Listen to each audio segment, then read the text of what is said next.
He breaks a tackle. He is a jitterbug in the open field all the way out to the 31-yard line. He picks up 18. What an incredible block at the bottom of your screen by Winfrey here. These receivers will block. Watch him come in here. Don't block the corner. Go block the safety. Make the corner tackle. Well done. Wide receiver screen to Jawan Winfrey. That's bottled up. Now, we've seen Nixon, we've seen Winfrey, but let's take a look at today's PlayStation Player Index, because Laviska Shenault last week, 11 catches, 211 yards, and a touchdown, and he lines up all over the field. Yeah, he'll play 5 positions. Slot, tight end, H-back, running back, and quarterback in the Wildcat as well. One of the more dynamic talents and the ability to play all those positions well. He's in the slot right on 2nd down and 8. Montez flushed. He'll take off and run and gets a block. Slides to midfield or close to it and picks up a 1st down. Gain of 14. I don't know if that's a play Montez makes a year ago. You know, you saw it in the opener, just his calm and his poise, an unblocked defender. Long conversation with his new quarterback coach. Oh, Roper, just talking about understanding defense. Trick play. It's a flea flicker back to the quarterback off the reverse. Down the sideline for Shenault, who wins the jump ball at the 25-yard line of the Huskers. Oh, there he is. And there he is showing off some of his just dynamic athleticism. Get the ball to your best players in as many unique and different ways as possible. The fly sweep action and just a one-on-one. Bigger, stronger, faster, go up and make a dynamic play.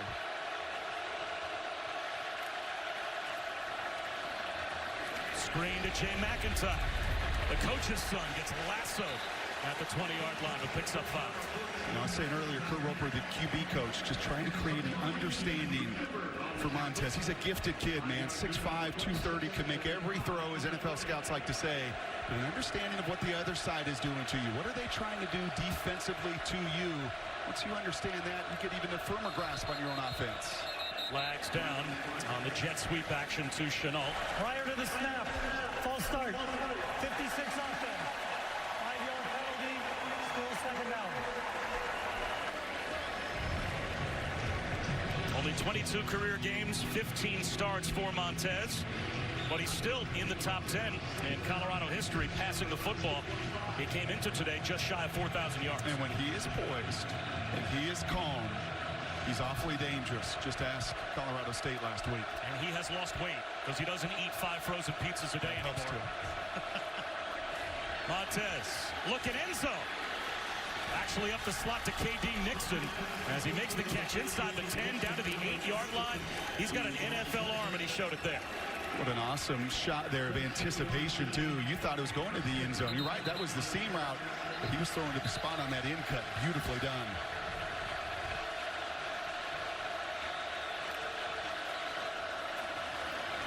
Kyle Evans. And the Huskers pile him up at the 6.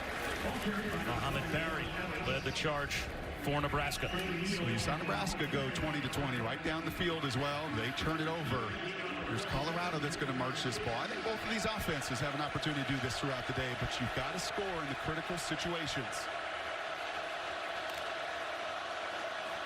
Montez might have gotten a free play, and he looks back pylon for Nixon. A hard count looked like it got the Huskers to jump. Defense offside, number 7 in the neutral zone at the snap. Half the distance to the goal, remains 2nd down. Yeah, you're going to see it here. It's a good job by Montez. Right, that snap. You know, they don't use their voice anymore in college football. They use their hands. That used to be illegal. Right, as you saw quarterbacks with their cadence and with their voice, but not anymore with that clap. And they get Nebraska to jump a free play, just overthrown in the end zone, unfortunately.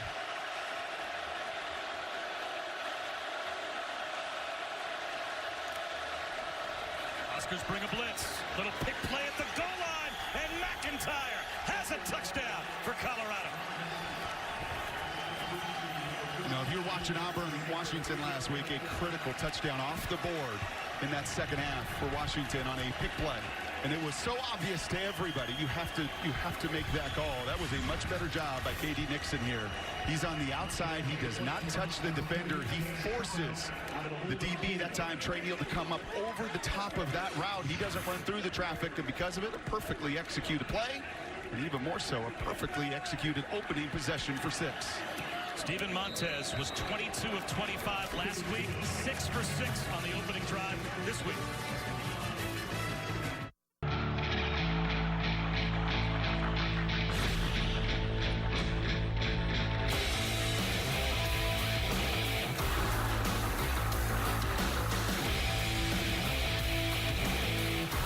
What does Nebraska week bring out of you? I'd rather be dead than red. Nothing better than old rivalry games. This is the renewal of a 120-year-old rivalry. The 70th meeting all time between Nebraska and Colorado.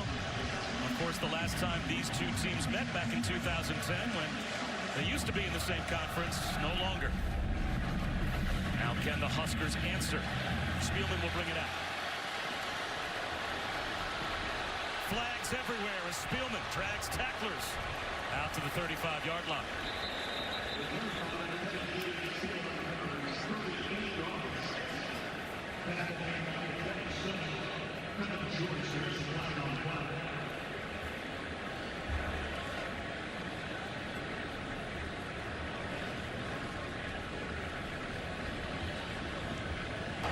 During the return, holding 13 of the return team. 10 yards from the spot of the foul. First down. So that will back up the Huskers. Our first chance to say hi to Cassidy Hubbard. Hi, guys. Now for the All-State Mayhem moment, a surprising Big Ten final. Eastern Michigan put together a 15-play final drive, and Chad Ryland kicked a 24-yard field goal as time expired to upset Purdue 20-19. Bob, Brock, Allison, back to you. That's a tough loss for the Big Ten to absorb. Another Big Ten school, Nebraska, down by 7 at home in their opener after they turned it over on the opening drive, and Colorado went right down the field to take the lead. Adrian Martinez, quick out to Stanley Morgan. And he is wrestled out at the 15-yard line after a gain of 5 by Dante Wigley. 5-yard gain on the play. Second down and 5 for the Huskers from their own 15.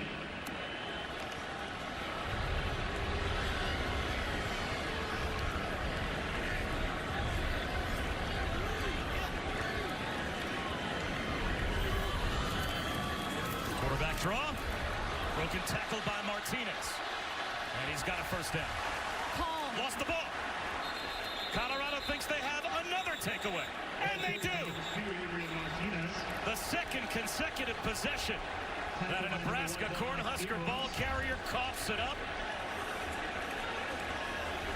The call on the field was a Husker turnover. The ball was fumbled and recovered by Colorado. First down.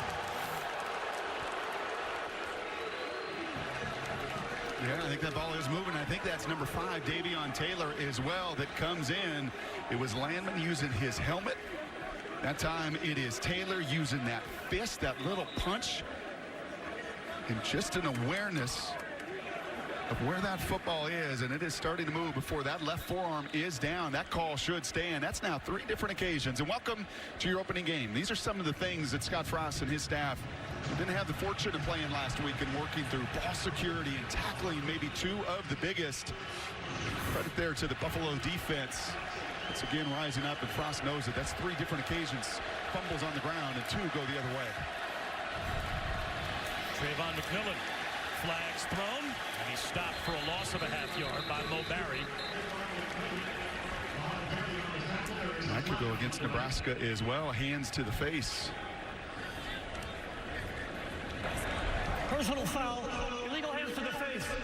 Defense number 96. Half the distance from the previous spot by rule. Automatic first down.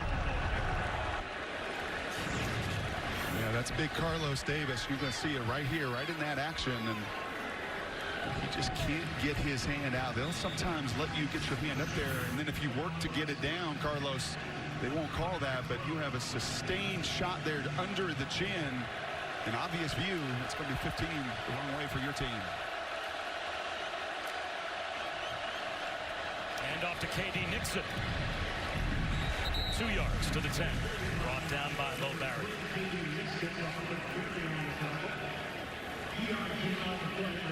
These are the areas, man. This is where Montez makes his money. You're number 3 now in the program. A lot more maturity and poise. Get down here into the red zone. Take care of the football and be willing to take your shot. Touchdown and check down. Incomplete on second down. It'll be third down and 8 from the 10-yard line. One matchup I think that Coach McIntyre liked were some of his big receivers, and he's got 3 senior captain receivers. His son with the first touchdown of this game. But he likes some of the one-on-one shots out in the perimeter. Be aware of that with Winfrey and Enzo, 2 big senior wide receivers. Third down and 8 from the 10-yard line. Chenault in the flat. Makes a man miss. Gets to the 5. Reaches the ball out. It looks like he is marked down a yard shy of the first down. So what does Coach McIntyre do on 4th and a yard from inside the 5?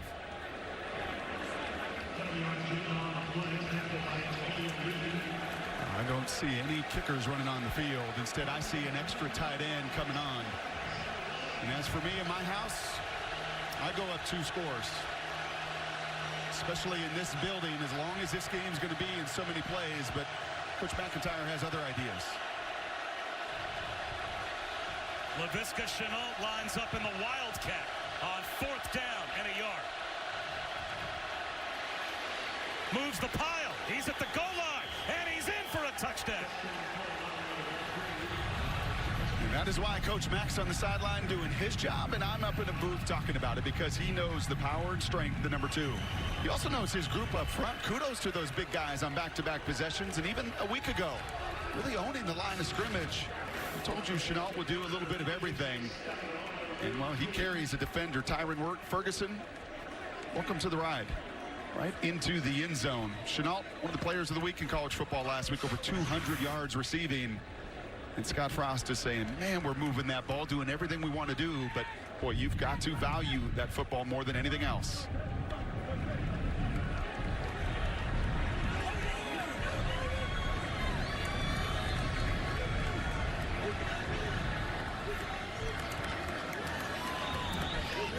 Two Nebraska fumbles, 2 Colorado recoveries, 2 Buffs touchdowns.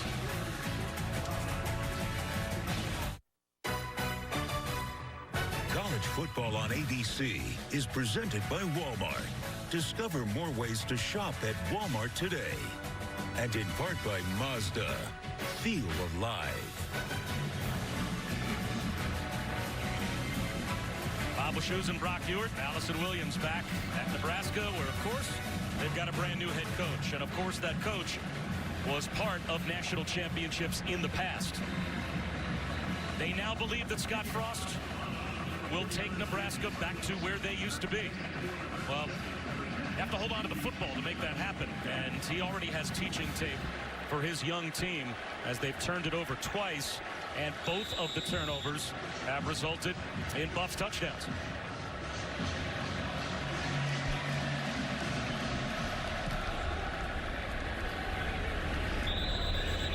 It'll be a touchback through the back of the end zone for Price.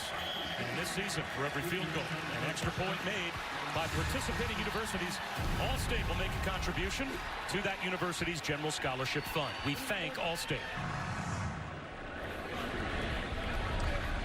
I'll tell you what, you look at Adrian Martinez, Bob, and you look at his stats, 2 for 2, 14 yards. Right, he just pinpointed on both of his passes, 3 rushes for 38 yards. A couple of those little QB draw action, but it was just the fumble. His fumble, unfortunately, the junior college transfer Greg Bell's fumble, and if you do not value the football, you can put up all the stats you want. The only stat that matters at the end of games, we learn time and again, is that turnover margin.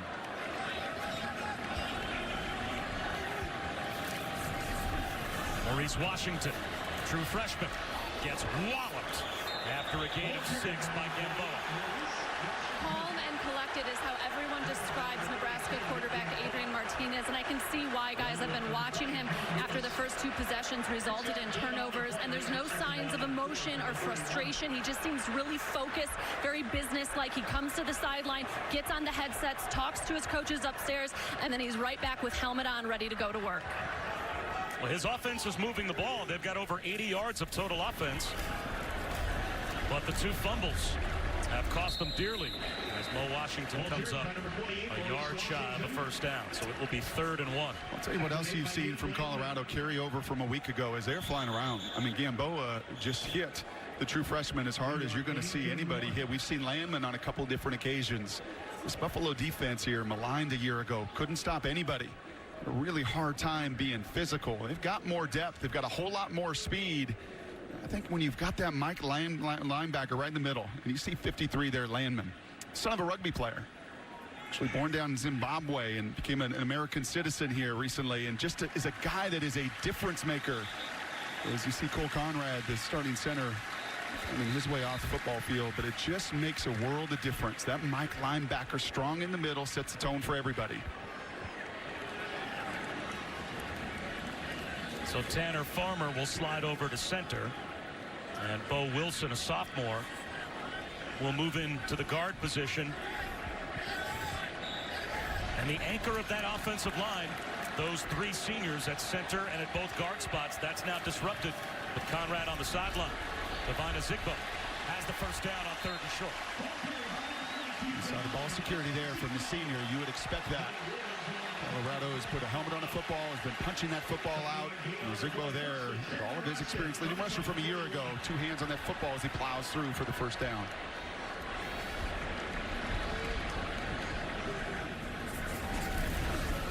Martinez off play action. Tries to avoid a sack, does well to throw it away. They brought Delrick Abrams on a blitz, and he had Martinez around the ankles. Just couldn't bring him down. And that's a corner blitz, and this is a true freshman. Look at the eyes. He really doesn't feel any of that. That is a play that I promise you, maybe even midway through this season or next week, he's going to be able to scan the entire field, especially when you're into the short sidelines there. Teams love that corner blitz. Able to dodge a bullet. Quarterback keeper, and Martinez has nowhere to go. He loses 7. Mustafa Johnson was the first buff there, and now it's 3rd down and a mile. Yeah, Mustafa plays this just beautifully. Had a really dynamic game last week, and junior college transfer, you see there, 300 pounds. Just kind of guys you want against this option system. Big, but mobile.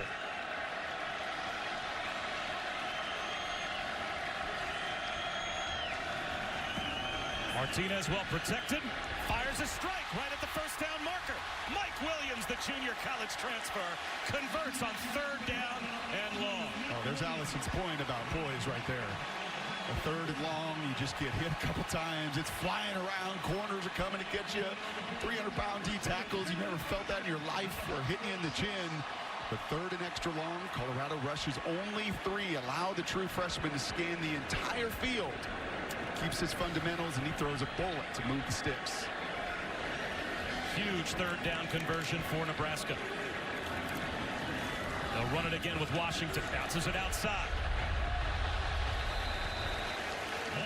Out of bounds at the 41. You want to judge, 5. sorry, Bob, you want to judge poise of young players, especially quarterbacks. Watch their feet and eyes. They're the 2 biggest indicators for anybody with inexperience at that position. How calm are they? How poised are they? Watch their feet and eyes more than anything else. And it's hard with eyes at times, obviously, but you can see that with a helmet, right? If that helmet is scanning all over the field, it's actually seeing nothing. Right? And those feet mechanically, or their happy feet, or they're climbing in the pocket, such tremendous poise on that 3rd down. Little zone read, and Martinez into the open field. What a move he made in the backfield. Looking for the pylon. He's got a touchdown.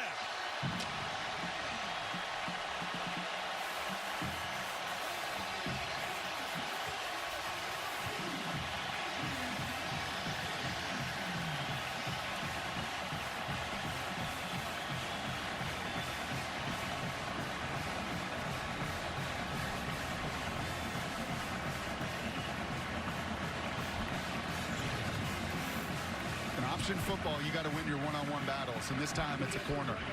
It's Delrick Abrams right there in a one-on-one situation. You hear it all the time from option when you play in an option team. One-on-one tackles, you got to make them. And Martinez makes Abrams missed and shows off. Like Troy Walters, offensive coordinator, said, he may be the most dynamic and best runner on our team. He proved it on that play.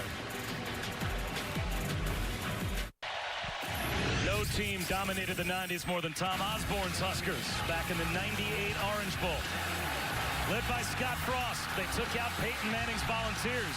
Scott Frost, 60 yards on the ground, 3 touchdowns, added 125 through the air.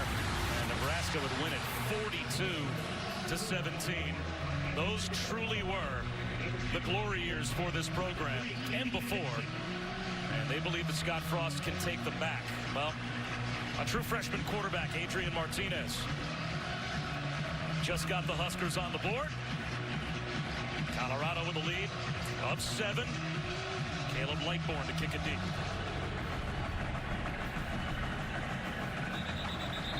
It is a touchback. Speaking of the glory years, down to Allison. Thank you very much, Bob. Here with the legendary coach Tom Osborne. And Coach, during your more than 2 decades as the head coach at Nebraska, you established such an identity and a culture. What made Scott Frost the right man to step in for this head coaching job at this time? Well, I think the main thing is that Scott understands the culture. Every place is a little bit unique, and he understands what buttons to push. Very intelligent guy, experienced both sides of the ball. He's very well prepared. What are the parts of that culture that you think Scott will be able to instill? Well, first of all, he established the strength and conditioning program where it was. Also nutrition. And then he's just a very intelligent guy. And I think accountability more than anything else. That you have to do certain things on the field, off the field to be successful. And he'll make it work. When you coached him back in the mid-90s, were there signs then that he would be a great head coach? Well, he's a very intelligent guy and very competitive. And, of course, what he did at Central Florida was pretty amazing. So I think that it'll be steady and it won't be immediate, but we'll see steady progress. Coach Osborne, thank you so much, and congratulations on the induction into the Nebraska Athletics Hall of Fame. All right, Allison, thanks very much. 3rd down and 7 forced by the Husker defense. Blitz coming. Montez sees it. Rifles one to K.D. Nixon, who can't hold on. And after the Nebraska touchdown, they force a 3-and-out defensively. Well, that's a pretty good throw. Just a little better coverage there from DiCaprio Boodle. I told you about some of those matchups on the perimeter. Colorado wanted to attack. Nice play from the corner there on 3rd down. And in case you're wondering if it gets loud in this place, that interview with Coach Osborne, pretty indicative of it, of what 91,000 can do. And I know a little something about it because in '98, yeah, I got smashed in this stadium. How'd that go for you? Not well.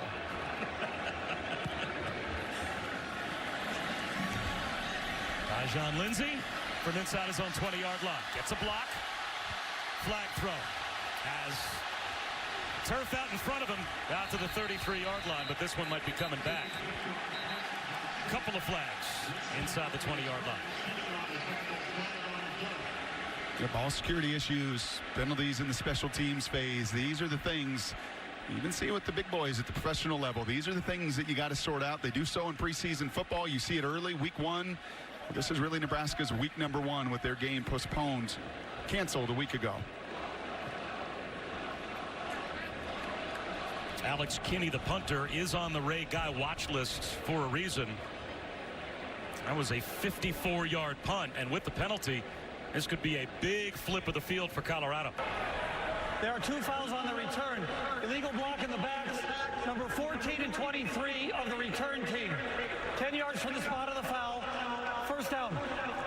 Let's check in with Cassidy. Thanks, Bob. DirecTV, more for your college football thing. Number 24, South Carolina, hosting number 3, Georgia. And just 3 minutes into the game, DeAndre Swift put the Dogs up 14-0, but the Gamecocks just responded, so it's 14-7 in the first. Bob, Brock, Allison, back to you. And boy, Brock, what a litmus test game early in the schedule that is for Georgia. Oh, no question. And setting yourself up in that SEC East. Such an opportunity there, week 2 of the season. Expect Georgia to win that game. But that is a very difficult road environment this early in the season when a team still trying to figure out who they are. Cole Conrad back in at center for Nebraska. They run a little option pitch. Tajon Lindsey to the 19-yard line. He picks up 9. He's a guy that's going to flourish in this system. You see that with a system change. Everybody focuses on the fullbacks or tight ends or guys that may not fit. There's others. Spielman can fit in any system. Lindsey, these are guys that are going to really excel in space in Scott Frost's system. Greg Bell, first down and more.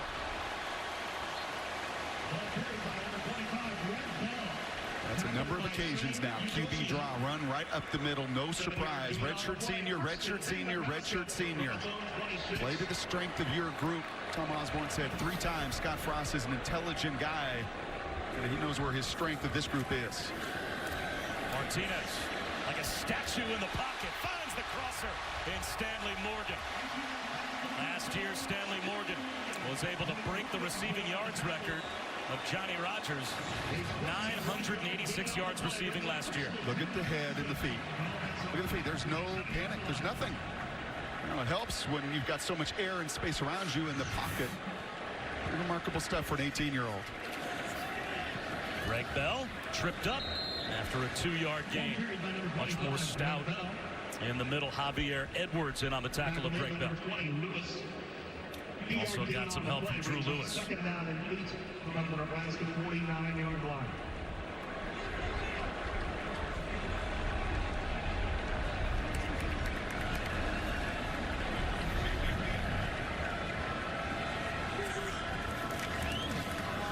Bell across midfield for a gain of a couple.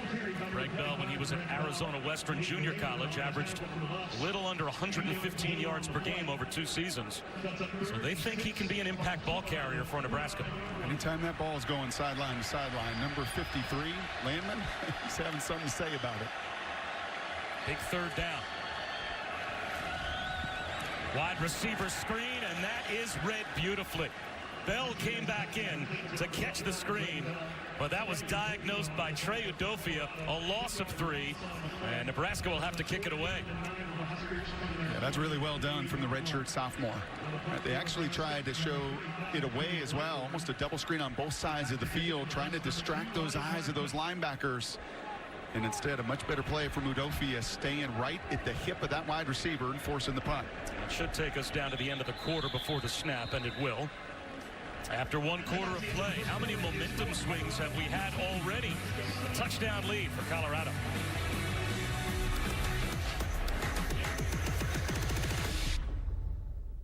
Junior college transfer. Coughed it up on the opening possession for Nebraska. Steven Montez found the coach's son, Jay McIntyre, for a touchdown. And then Adrian Martinez, the true freshman quarterback, put it on the ground as well.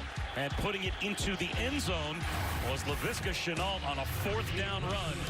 Colorado with a 14-7 lead over Nebraska as we welcome you back to college football presented by Walmart and the Big Ten on ABC. Bob Wischusen here with Brock Ewert, Allison Williams.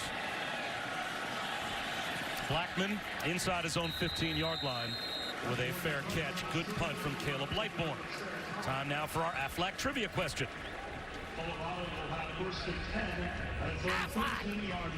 Nebraska has won an FBS leading 46 conference championships. That's a lot. It has been spread through 5 different conferences. Can you name them? We'll have the answer coming up.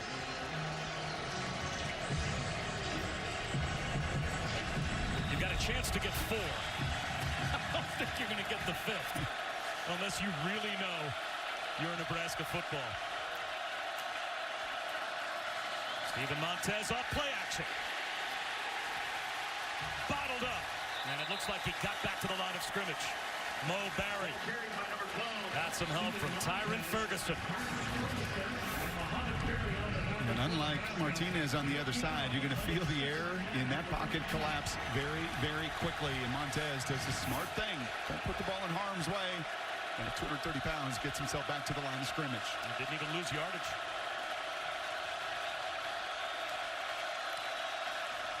Another blitz.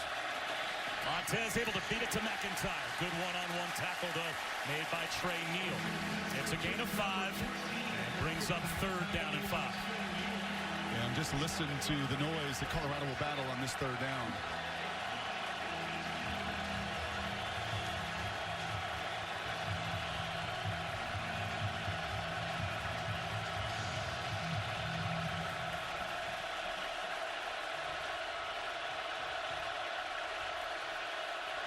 Only a 4-man rush this time. And the pocket collapses again. Down goes Montez. Khalil Davis, his 3rd career sack. And Montez is hurt. Yeah, in that NFL game, Bob, that you called, this is going to be a penalty, unfortunately. And this couldn't be any more well played by Davis. He drives all 325 pounds right into the sternum and the ribs. In the NFL, somehow, some way, they want you to lay off. I don't know, put a little mini parachute on you so you don't hurt the quarterbacks. Not in this league. When you beat your man one-on-one as he did, you could deliver that kind of blow. To the 48-yard line. Nebraska on the punt. And why do I sound like such a bitter guy? You're really a bitter old quarterback. Welcome back as we answer our Aflac trivia question. Nebraska has won an FBS leading 46 conference championships. Which 5 conferences did they win? You may have gotten the Missouri Valley, the Big 6, then the Big 8, then the Big 12. Did you get the Western Interstate University Football Association? I did not. Great field position. Their best so far for Nebraska. Devine Zigbo gets the drive started with about a 6-yard run. And Brock, this is a moment in the game with this kind of field position and the momentum. What should be the priorities of this Nebraska offense? Yeah, you got to pay it off, and I think that means Morgan or Spielman. They're your 2 best players offensively. At any time, they can break a tackle. And Martinez has shown you he can do that in space as well, but they've got to touch the ball on this possession. To Zigbo again. They just moved the pile. A Husker push inside the 40. Easily picking up a 1st down. 7 more for a Zigbo. Is that Nebraska or Wisconsin? That's just straight bully ball right there. Those first 2 plays of this drive. I don't care how many bodies you got in there, and I don't care if you stuff it at the point of attack. We will continue to move the pile.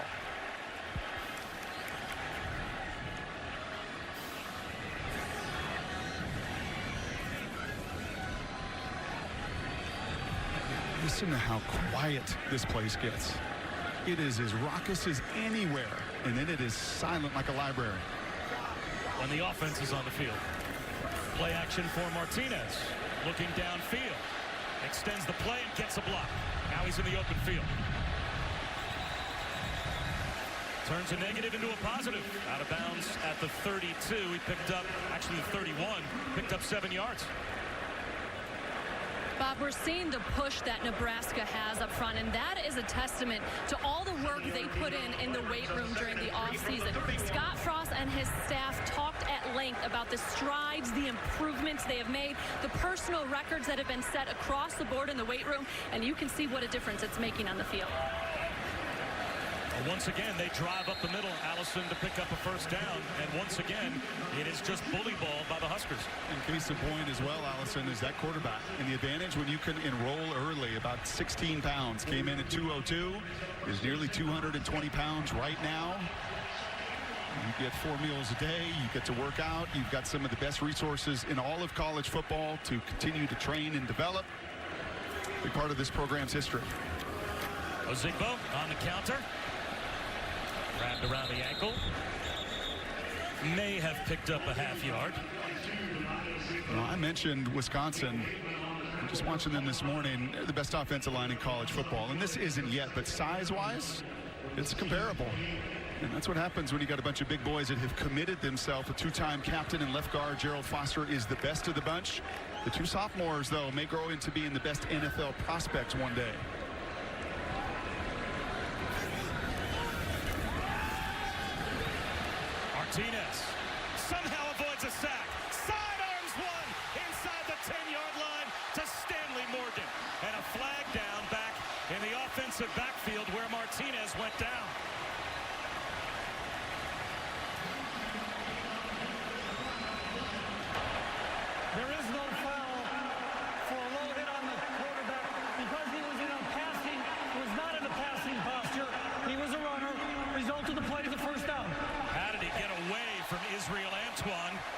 freshman looked like he had him dead to rights. Yeah, he sure did. That's true freshman on true freshman. I thought maybe a hold in the middle of the line as you see the big nose tackle, but it wasn't. And what a phenomenal play from Martinez.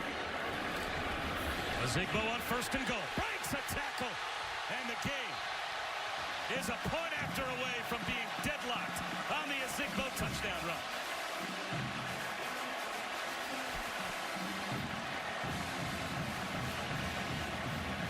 Tell you what, Bob, they're letting these guys play up front. As I mentioned, no personal foul. Watch Gerald Foster here. He's got the key block. That's a one-on-one block. And there's typically times you're going to see that call.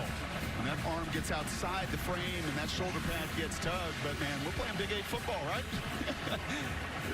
It's a throwback game. In the throwback game, no holds barred. Just be consistent and call it both ways. And I think both coaching staffs would live with it. True freshman kicker Barrett Pickering with the point after.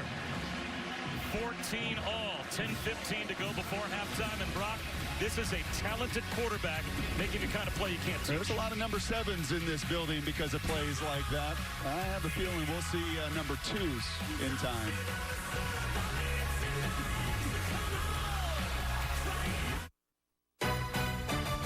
College football presented by Walmart on ABC is brought to you by Chevy. Chevy has earned J.D. Power Dependability Awards for cars, trucks, and SUVs. And Pacific Life. Experience the power of Pacific. You think they're excited to have Scott Frost as the head coach here in Lincoln? Just a little.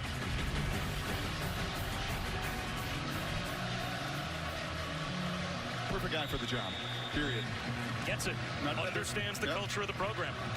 And that's why so many, Matt Fitzgerald in Northwestern, Paul Chris, Wisconsin, go through the list of those guys. Jonathan Smith, way out in Corvallis, where I live in the Northwest. There's just something about a person that's been there and done it and understands the unique nature of what it takes to win in different environments. Well, Taco Bell is celebrating student sections and passionate fans like these by awarding the best student section of the year. The Nebraska Cornhuskers student section already on the watch list, and why?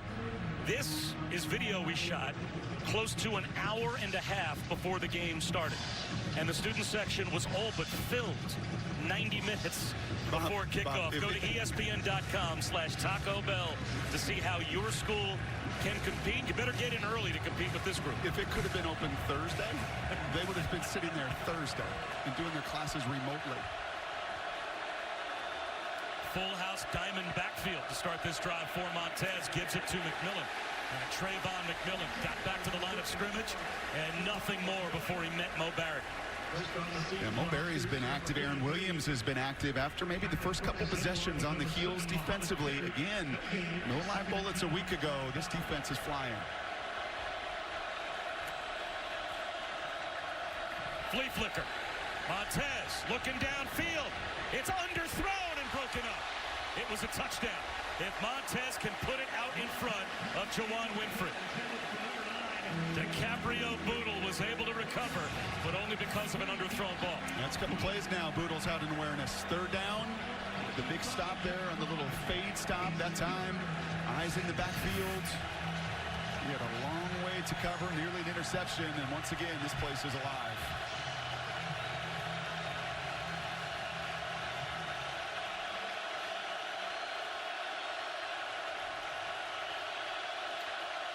Another third down blitz. Montez, pump fake, and another sack.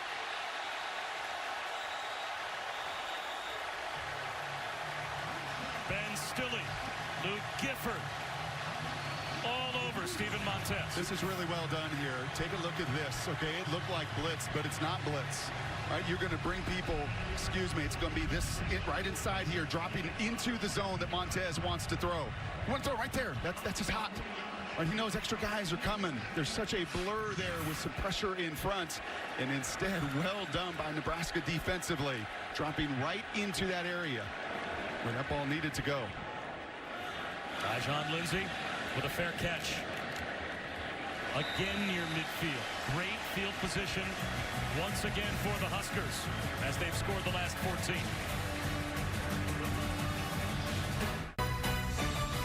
It's Dabo and Jimbo squaring off once again. Number 2 Clemson on the road in College Station to take on A&M. 7 Eastern, 6 Central, live on the ESPN app, so you can watch anywhere. Clemson, Texas A&M later on tonight. Bob Wischusen, Brock Ewert, Allison Williams at Memorial Stadium. Maurice Washington weaves his way to about midfield, a gain of 4.5. Javier Edwards on the stop. Yeah, and there's a lot of flash and sizzle in this system, but it comes down to those big boys up front. You have got to, if you're Colorado, get off blocks, and they're not doing it. Martinez handles a tough snap, rifles one on the slant intended for J.D. Spielman. Incomplete. From Colorado's standpoint, Brock, how do you stabilize this game? To me, this third down here, with the way this game has gone, is an enormous down for this defense. There's no question. You've got to get off the field. You want to stop a tempo team, do not allow those chains to move the first time. Big play right here. Empty backfield. Martinez, slant, incomplete, looking for Morgan. Flag down. Looks like they've got Dante Wigley. And I think that's going to be the right call here. You know, we showcased earlier maybe some of those holds in the pit, but when you get out into space like that, Dante, beautiful route by Stanley. He just right at the top of that route has enough patience. Holding. Defense number 4. 10-yard penalty by rule. Automatic first down. There's some moments of truth, young wide receivers, to set up your route. It's not right at the line. Right, it's being able to take a breath, and when you've closed that cushion, you set up that route, and there's nothing Wigley could do but grab at Stanley Morgan right in full view of everybody. You see the hands around the hip, an obvious call.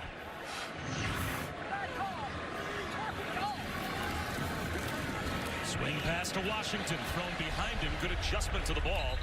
Ridden out of bounds for 2. Nick Fisher closed ground very quickly on Maurice Washington. And there's a young man who has a very bright future. Nick Fisher. Major in strategic communications, ethnic studies, and leadership studies.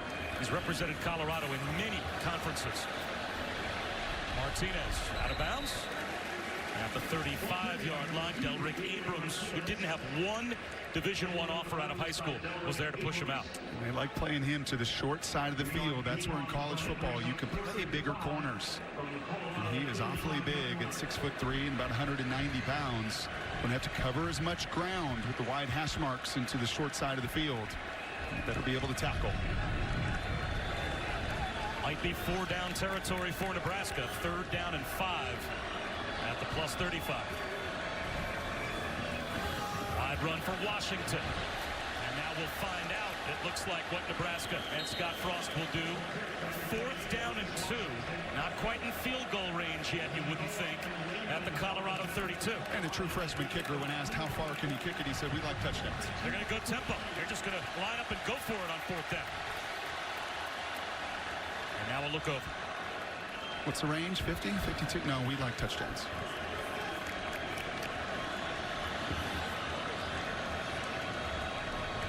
A true freshman quarterback and a true freshman tailback on 4th down and 2. First charge timeout. So Scott Frost wants to talk things over. Will Nebraska go for it after all? We'll find out when we come back.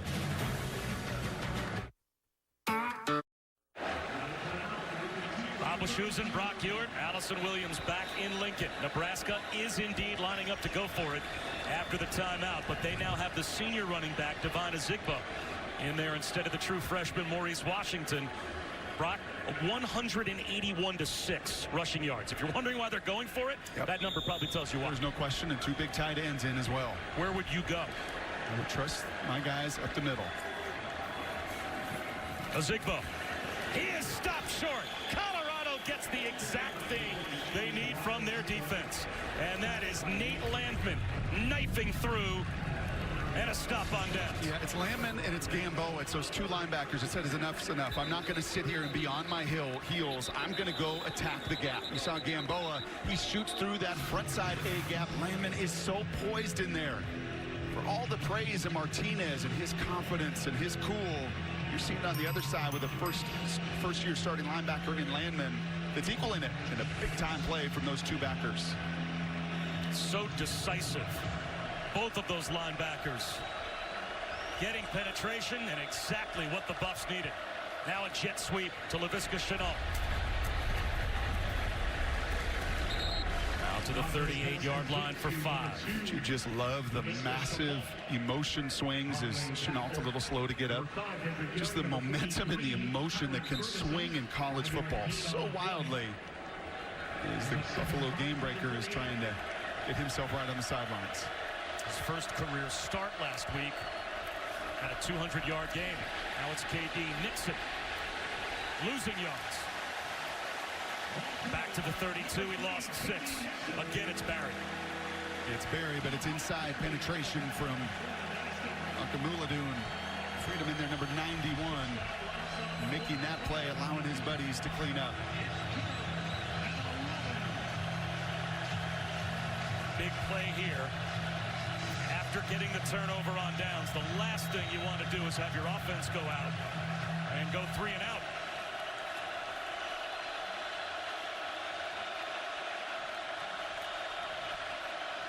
Here comes the blitz. Montez flags down. He's down as well.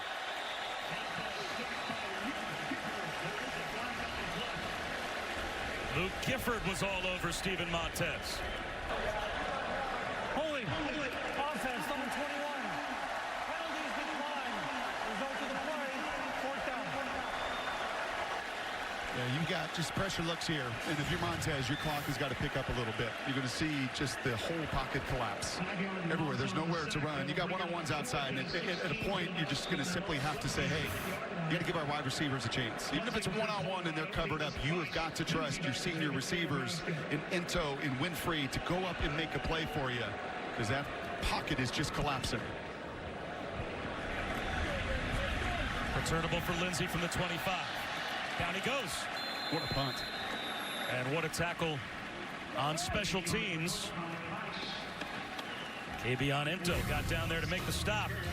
Week 1, ESPN, Monday Night Football. It's a doubleheader that kicks off with the Lions and the Jets in the Motor City at 7:10 Eastern. And then at 10:15, Jared Goff, Todd Gurley, and the Rams in Oakland to take on John Gruden's Raiders. And Chucky's debut. Both games will be simulcast on ESPN2 in Spanish and available on the ESPN app. Speaking of young quarterbacks, you got a young one starting there for the Jets, don't you? Yeah, he's really young, like the youngest since the merger. And Sam Darnold will be the Jets starter on Monday night. Spielman with a stiff arm. Out of bounds at the 25.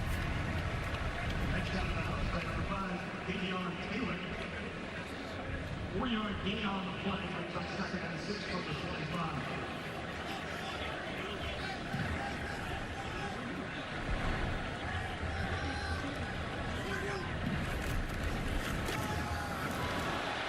Up the middle. Into the open field is Greg Bell. The Buffs track him down. Not until he gets to the Colorado 30-yard line. What a terrific job by the right guard there, Tanner Farmer. We showed the 4th down play where those linebackers knife in and make the play. Well, not that time. They run once again right between the tackles. And the big senior guard, Farmer, gets onto those linebackers, provides the crease, and Bell does the rest. 45 more for Greg Bell on that play. Martinez, swing pass to Ezigbo. One-on-one in the open field. And Ezigbo is brought down. Might have lost a half-yard. Great one-on-one tackle by Rick Gamboa. Yeah, Gamboa is showing up. The 2-time captain on that side for Colorado. You got 2 good linebackers. I talked about Landman earlier. He's got a senior right next to him, and those 2 make a difference for you. 72 players have gone by the 200 tackle mark in Colorado history. Gamboa the latest. Ezigbo up the middle for 5.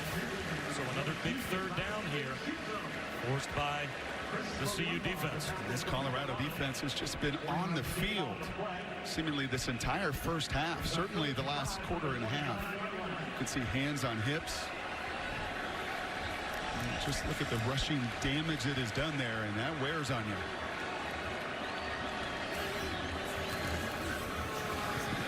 Ezigbo dodging tacklers right to the 1st down marker.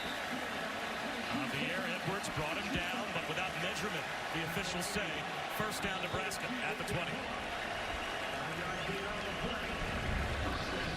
It's got 42 plays here in the first half for Nebraska. 32 of them the running variety.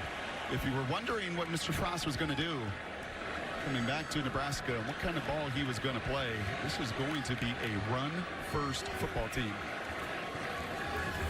Play fake for Martinez. Sidearms one to the 5-yard line. Kurt Rafta is given the diving catch. They'll mark him down at the 6. It's first and go. Wow, was that Mackenzie Milton at UCF, or was that Adrian Martinez slinging that thing? Wow. Just finding a way out on the run. You can't set your feet, can't square your shoulders. You just fling it and wing it to the 5. Zigbo grinding his way closer to the goal line. Turned back just outside the 2.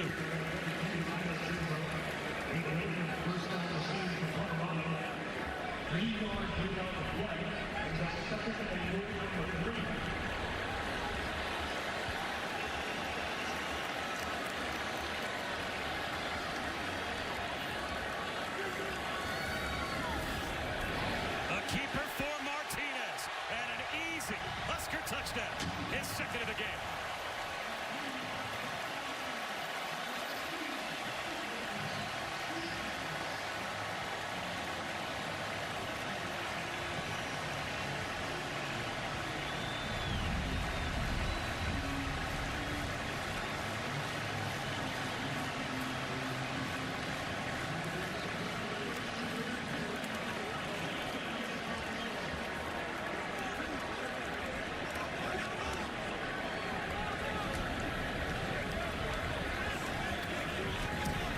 Last season, Nebraska did not rush for more than 225 yards in a game.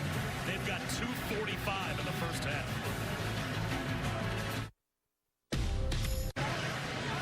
We return and we honor those who serve. Brought to you by Navy Federal Credit Union. And we honor Damian Jackson. That's a former Navy SEAL, 27 years old, and a redshirt freshman on the sidelines as a defensive lineman for Nebraska. Never played organized football before college, and we thank him for his service. We sure do, and I also thank you, Damian, for the influence you're going to have in this program. J.D. Nixon tripped up at the 25-yard line. Allison? Well, guys, this stadium was built to honor Nebraskans that gave their life serving in the armed forces. And this year, as a special tribute to the 100-year anniversary of the end of World War I, they have a POW MIA chair. It will be empty for each game, but there will be a guard. And today's guard is retired Lieutenant Colonel Stephen Fisher. He served over 30 years in the Army and the Air Force. He won the Purple Heart in 2011. And guys, I spoke to him. He's all Nebraska today, but he went to Oklahoma, so he is a bit of a fan divided. But he's all about the Cornhuskers today, and very honored to be here next to the POW MIA chair. We are honored to bring you his story. 3 straight 3-and-outs. Check that, 4 straight 3-and-outs for Colorado. McMillan in the open field. And this is an offense that's desperate to get something going. And, Brock, I would have to think the message from Mike McIntyre and the coaches on the Colorado sideline is, guys, we're down by 7. It might feel like we're down by 27. We are down by 7 points. 2 minutes to go in the half. Score a touchdown before halftime and start the game again. And there is the first down in the last 5 possessions for Colorado. And it comes courtesy of Laviska Shenault. Well, that's it. I mean, that's what you have to have. You hear every analyst say this all through the college football season. Tempo teams need a first down. And those last 5 possessions, empty, could not get into any rhythm. McMillan caught behind the line. A loss of 3. Tyron Ferguson knifes through to make the stop. Timeout called by Colorado. We'll come back in 30 seconds. Closing in on the State Farm halftime report. Kevin Nagandi, Mac Brown, Jonathan Vilma will have first half highlights from our game. Scores from around college football, and there were some surprising ones, and we'll take a look at tonight's big games as well. High throw looking for Juwan Winfrey. Incomplete. Like some confusion there as to where Montez wanted to go with that screen out to the right. Couple of players looking back at him. And now it's 3rd down and 13. And I don't think the coach's son is going to be wrong. He's one of them. Jay's saying, too, Stephen, like, and that thing was butchered from the very beginning. And again, there's just nothing on the perimeter. This pocket is squeezing in. This game is squeezing in on Colorado offensively. You have got to find something to push the ball down the field.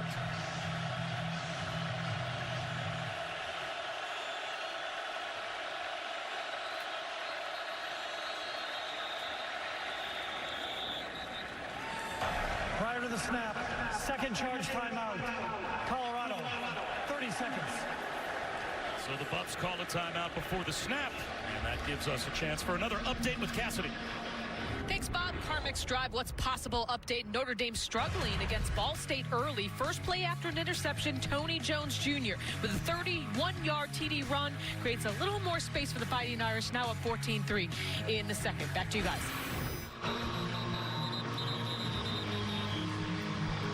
All right, Cassidy, thanks very much. Again, Bob Shoes and Brock Ewart. Allison Williams here in Lincoln. One of the great scenes in college football, and they have been rocking ever since the first 2 possessions of the game. Nebraska opened this game, their first 2 possessions with 2 fumbles. And Colorado turned both into touchdowns to take a 14-0 lead. It's been all Huskers since, and it's 3rd 13 after the timeout. 5-man rush. Screen thrown behind it. Winfrey reaches for the first down. What a big conversion for Colorado. And for a big receiver that understood exactly what you needed right there. He did not waste any movement. He catches a perfectly thrown screen pass. Montez puts it on his numbers. Allows him to have his eyes down the field and get exactly what Colorado needed. That's Trey Neal, who was a graduate transfer that came from UCF to Nebraska to follow Scott Frost and the coaching staff from Central Florida to Lincoln. Earned his graduate transfer degree in August. And just about immediately decided to come play one more year of college football for the same coaching staff. Let's see if he can get up, as he has been the guy in the back end of that defense that's been the experience that's come to Lincoln and kind of been a coach on the field for this system with all of these players that were never in it before. Yeah, I like what his teammates said. They call him the cheat sheet. That when you've got a couple years of experience in this system with Eric Shenander, the defensive coordinator, he knows the calls. He knows what to expect. On a very rare occasion, Colorado here in the first half got that call right on 3rd down. Trayvon McMillan trying to bounce it outside. And works hard for 1.5 yards. Lamar Jackson made the stop. Colorado still with 1 timeout left as we close in on 1 minute to go in the first half.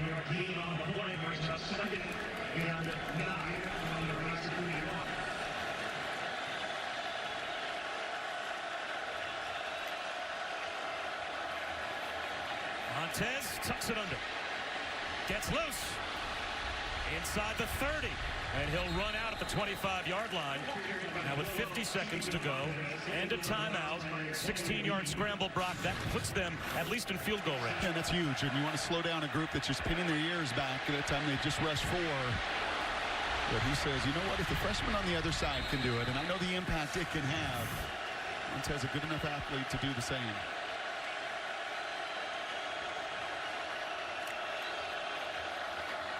Montez, this time well protected. Throws a bullet up the seam, and it's incomplete. Winfrey was trying to fight his way through coverage, but Deontay Williams was able to muscle him away from the football. And that's a throw at the next level. You see so many guys now just throw to the back shoulder.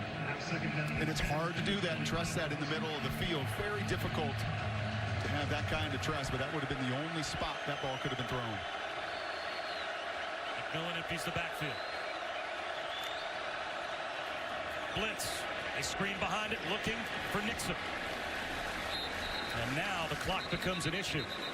Khalil Davis made the stop, and it looks like they will call their final timeout now. Dabo Swinney and number 2 Clemson face a tough non-conference road test against his old friend Jimbo Fisher and Texas A&M. 7 Eastern, 6 Central, live on the ESPN app. You can watch it anywhere. Clemson and Texas A&M. That is going to be hot and humid. And man, was it hot at game day, and they're expecting rain tonight. And there's a couple red hot quarterbacks right there. I expect to see more Trevor Lawrence. You know, this is certainly Kelly Bryant's job, and he has earned it. But kind of like we've seen at Alabama, eventually talent wins out. And Trevor is so immensely gifted. Yet another true freshman. You know, this is why I think the Adrian Martinez story isn't so uncommon as you're seeing it over college football, whether it's Trevor Lawrence there or the 4, 5, 6 true freshmen that are starting and getting their opportunities. Now, take me inside the play call here for Colorado. 38 seconds, big third down. You're out of timeouts. You do not go backwards. You do not take any sack. You get the ball out of your hands.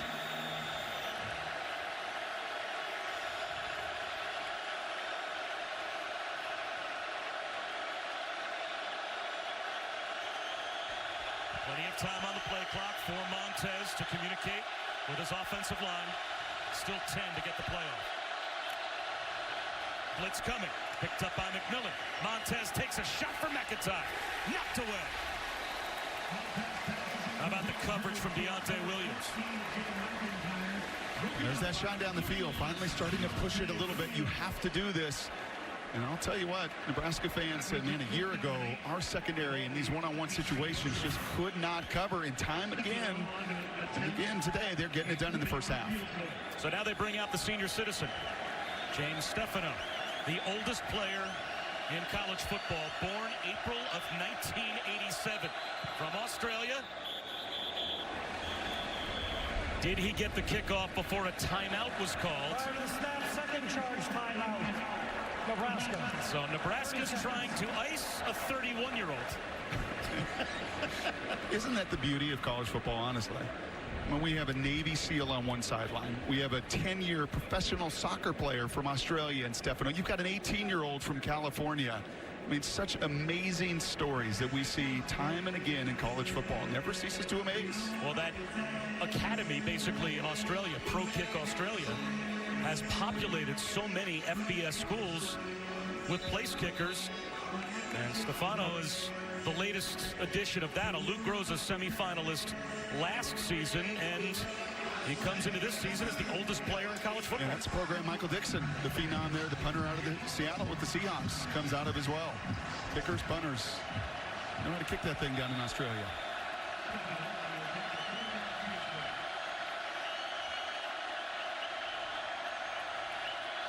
So after the timeout,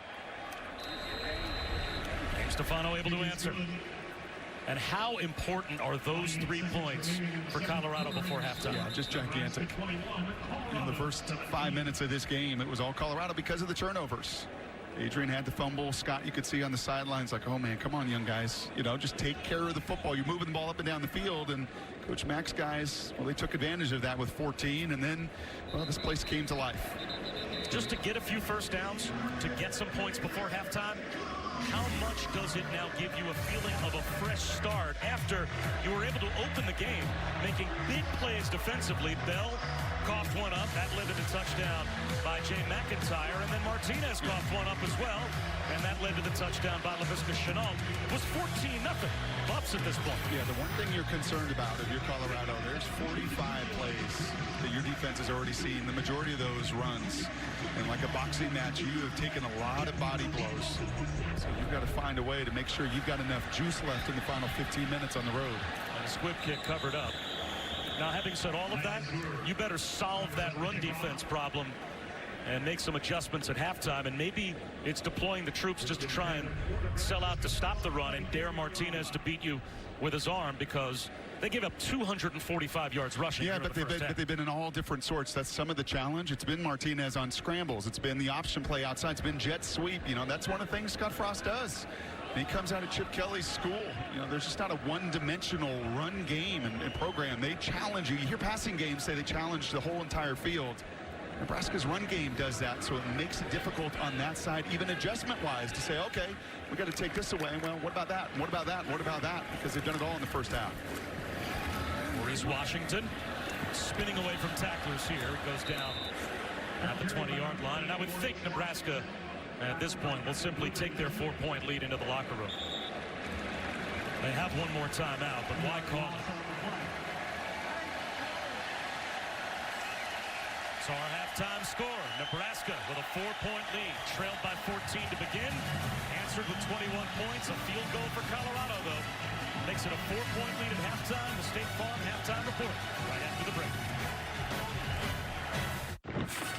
Welcome to the State Farm halftime report.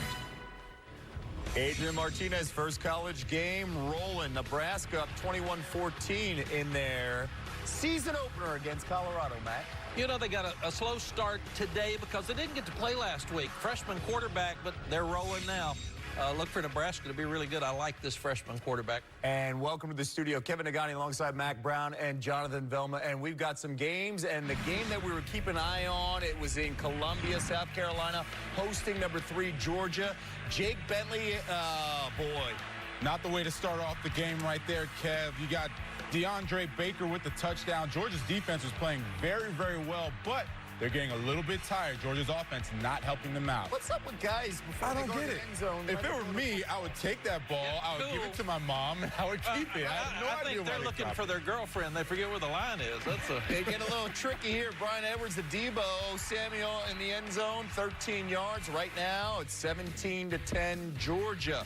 Arkansas State against Alabama, third meeting in Tua Tagovailoa to Jerry Jeudy. Bye-bye. You know, the thing you see about Tua is he can throw the ball downfield. He's got great confidence. He's hard to tackle. But that's the difference in him and this football team right now. He is throwing deep balls very accurately. 3 touchdowns, no interceptions. We just talked about his body language. Reminds us of a Brett Favre-ish type of body language. Loves to throw it, loves to sling the ball downfield. Jalen Hurts still holding his own. Yeah, they're in great shape with 2 quarterbacks right now. Jalen's got 2 touchdowns. Tua's got 3. They're up 40-0 in the first half. Ohio State, speaking of quarterbacks, you guys are really impressed by Dwayne Haskins. I'm so impressed, and I just figured out why. He has an arm, but knows how to put touch on the ball, down the field. He has the accuracy. I mean, he's got the whole package. I can see why they're so high on him. Right, he's making good decisions. He's got a quick release. He gets the ball to the right place. He's not throwing many passes that aren't. And by the way, they're kicking their butt. They are rolling 35-0. It'll be what they want it to be. Wisconsin was down 7-0 early at home against New Mexico, but then Jonathan Taylor got on track, and good luck stopping them. Yeah, you know, completely opposite of what we saw from Ohio State with the quarterback that has touch on the ball. Jonathan Taylor is the man, the workhorse for Wisconsin with that offensive line. And when you can run the ball consistently, Jonathan, you'll very seldom get upset. Yeah, let's not forget their defense. No, that's who they are. They stop the run and run the ball every week. Taylor 253 on the ground. Wisconsin rolls. Meanwhile, Notre Dame slow start against Ball State. You see Tony Jones Jr. 31 yards here to the house. Well, big win over Michigan last week. They've been bragged on all week. Don't have a lot of respect for Ball State in their minds, so hard to get started, but they'll win big in the end. 14-6 right now in the first half. Meanwhile, look at this. Russell Westbrook, Trae Young, fine basketball players watching football programs, UCLA and Oklahoma. Rodney Anderson going in for the quick score. Chip Kelly looking for his first win as UCLA's head coach. They got the first touchdown, but then after that, it was all about Anderson and this offense. All Oklahoma, their offense, they're frankly just too talented for UCLA. Chip has some players, some young players he can work on, but Oklahoma's too good, too talented. And that guy right there, Kyler Murray, you see how he sits in the pocket, patiently waiting, throws a nice ball. That is the reason that they're going to be in the hunt for the college playoffs. Well, he's been so accurate, and they're playing better defense, Jonathan, than they did last year. How could I miss that? Anderson dealing with that knee injury, had to go to the locker room. Meanwhile, Kyler Murray in control, Oklahoma looking good. Meanwhile, Oregon against Portland State, Justin Herbert to Jalen Redd, 18 yards, the Ducks on the board. Boy, I like this offense, their speed and space, but you got to love what you're seeing out of Justin Herbert. He's accurate, and he is fast. I think he's one of the better quarterbacks in the country that nobody's talking about. Tabari Hines, I mean, they've got some weapons. Look at those wheels. He's a freshman now. Look at him go. Oregon can run. Travis Dye going in big, 62-14 right now. And Oregon rolling. Speaking of rolling, this score was a little surprise because Houston opened things up against Arizona. De'Aaron King finding Romello Booker wide open. King in this game, 6 total touchdowns. This was a butt whooping if I've ever seen one. A completely uninterested team in Arizona. Houston landed on them. They look good in this game. An important game for Houston. Kevin Sumlin coming back. Power 5 team. Huge win for the Houston. Sumlin 0-2 for the first time in his career. Tough day for a pair of Big Ten teams at home. Different story for Michigan getting back to their bread and butter. The State Farm Halftime Report is brought to you by State Farm, here to help life go right. Michigan's Shea Patterson bounced back from the loss to Notre Dame. How about 3 touchdowns? The Wolverines, they end a 4-game losing streak as they beat Western Michigan 49-3. Shea looking confident in the pocket. Yeah, a lot better for Michigan's offense. Played with a lot more confidence today. Agreed. Duke on the road versus Northwestern, and it's all about Daniel Jones and the confidence in the pocket here. How about that little fake and then 52 yards in the air to Jonathan Lloyd? Finding the right guy. He had all the time. There was great protection up front, and he was putting the ball on the money. You see that touchdown pass. Then we're coming up right here with another great touchdown pass to Davis Coppercap. Jones in this one, 192, 3 touchdowns, and Copenhagen looking strong there. Duke, 5th time in 6 years, they are 2-0. Eastern Michigan versus Purdue. Purdue is 16-point favorite, down 17-12. DJ Knox, 45 yards, but it's a 2-point game. And don't count out Eastern Michigan. Entering last season, they were 0-38 versus Big Ten teams. Now they've won back-to-back. Rutgers, and now they knock off Purdue on the road. Chad Ryland with the field goal. Eastern Michigan by 1. Great win for Chris Creighton and his Eastern Michigan team. Good for them. Special teams here. The big story, USF, Georgia Tech, and bye-bye Terrence. Look at that. Look at that speed. Woo. That is sprinter speed for the freshman. 98 yards to the house. I'm telling you what, that's what kept them in the game, and that's the reason they won the game. Don't kick it to him again. Yeah. And there he goes again. We had a rule, never kick it to the fast one twice.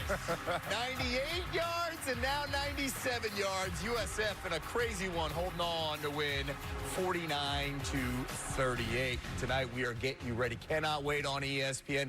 7 Eastern. It is Clemson, number 2 in the land, going to Aggieville. And that big front line, the defensive front, getting ready for the Aggies. I think this may be the best defensive line in college football. Maybe the best I've ever seen. Let's just say it is. Oh, it's the best defensive line in college and for Jimbo Fisher, it's sad that he knows them all really, really well because he's coached against them when they were at Florida State the last 3 years. So these guys have to have a big part of this game tonight on the road, but he's going to try to run the ball. I 100% agree. But good thing about Jimbo, he knows their weaknesses as well as their strengths, and he can get that offensive line just to give them just enough so he can get some points on the board. But he's going to have to run it to be able to throw it, too. He can't protect against you're these an guys. optimist there against that front. I'm helping. Give him some motivation. Our ABC game tonight, Penn State Pitt, Keystone rivalry. More after this. Welcome back to the Big Ten on ABC. Just about set for the start of the 3rd quarter in Lincoln. Colorado answer. They had a 14-0 lead to start the game off of 2 Huskers fumbles, 21 straight points for Nebraska, field goal before halftime for the Buffs. We've got a close game, although is it? Bob Wischusen and Brock Ewart. Allison Williams will join us in just a moment. Is this a steamroll of the second half for Nebraska, or is there hope for Colorado? Well, if Colorado doesn't possess the ball a little bit more, yeah, this is going to get a little bit ugly in this venue. It's remarkable when you look at the stats at halftime. 245 rushing yards to 9, just 1 third down conversion, and yet you're down 4. And that is a testament to the great equalizer that is the takeaway. Well, let's get you your Pacific Life game summary. And Brockett began with turnovers for Nebraska, resulting in 2 straight touchdowns to start the game for Colorado. Yeah, it was Nathan Landman, it was Davian Taylor doing an excellent job of getting their helmet in their hand in there and making the plays, and then there was a response. You knew there was going to be adversity that you were going to have to overcome, whether it's a freshman quarterback or it's the entire team, and Adrian Martinez, a little shake and bake for his first of, I think, many to come, rushing touchdowns.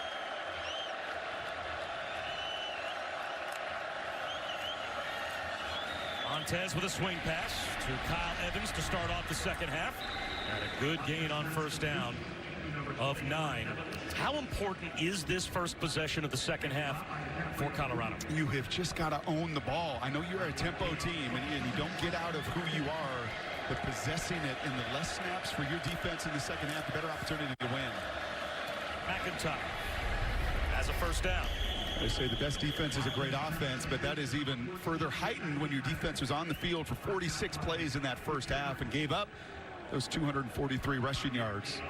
So this is exactly what you want to do as a tempo team. Get that first down out the gate. That was scripted at halftime. These are the plays we're going to come back to. Easy completions to move the chains. Evans for 2 yards. Oh, Barry made the stop.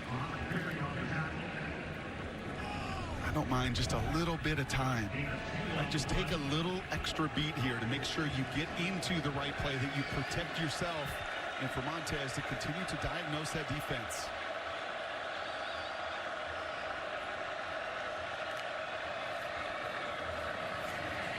Evans up the middle. Close to a first down, and you mentioned Montez diagnosing the defense. That extra push looks like it got Evans the first down. A lot was made about not only Montez playing for Mike McIntyre, who recruited Eli Manning to Ole Miss, a disciple of David Cutcliffe. Kurt Rober, the quarterback's coach, also a pupil of Cutcliffe, as he coached with him at Ole Miss and Duke. Evans for 4 more. But Steven Montez went to the Manning Passing Academy, and he got private time with Peyton and Eli. Now, you spent 2 years with Eli Manning, or rather with Peyton Manning, pardon me, as the backup in Indianapolis. As Montez looks for some room. What do you think he takes away, or any quarterback, if you just have a half hour to 45 minutes with the Mannings, Peyton specifically? Attention to detail. I mean, it's as simple as that. In every last detail of not just your game, but everybody on your team. And then when you really take the next step, you start to know what everybody on that other side wants to do. And that has been the real push in his junior season.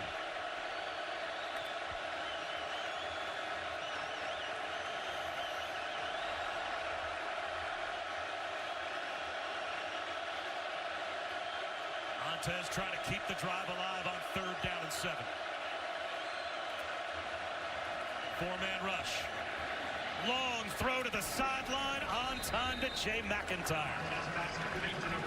And guys, you're talking about the time that Steven Montez spent with the Mannings at their passing academy. He told me that they made him realize, not that just he had to just watch film, right? He was only watching film an hour or 2 a week last year. Now it's an hour or 2 a day. But how he watches film, he said, if I wasn't taking notes, I learned I was doing it wrong. They taught me how to watch film. The previous play of a catch and first down is under review. It looked like a clean catch by Jay McIntyre. While talking about the film that Steven Montez watches to prepare, as tutored by Peyton Manning. Well, we're going to take a look at some film here and see if McIntyre had control of the football. Clearly feet down, out of bounds. I'm not sure what about that is up for debate. And the only thing they could buzz down, remember college football, every play is reviewed. Was he bobbling the ball to gain possession before his feet in? I think from that view, the view we have, pretty obvious.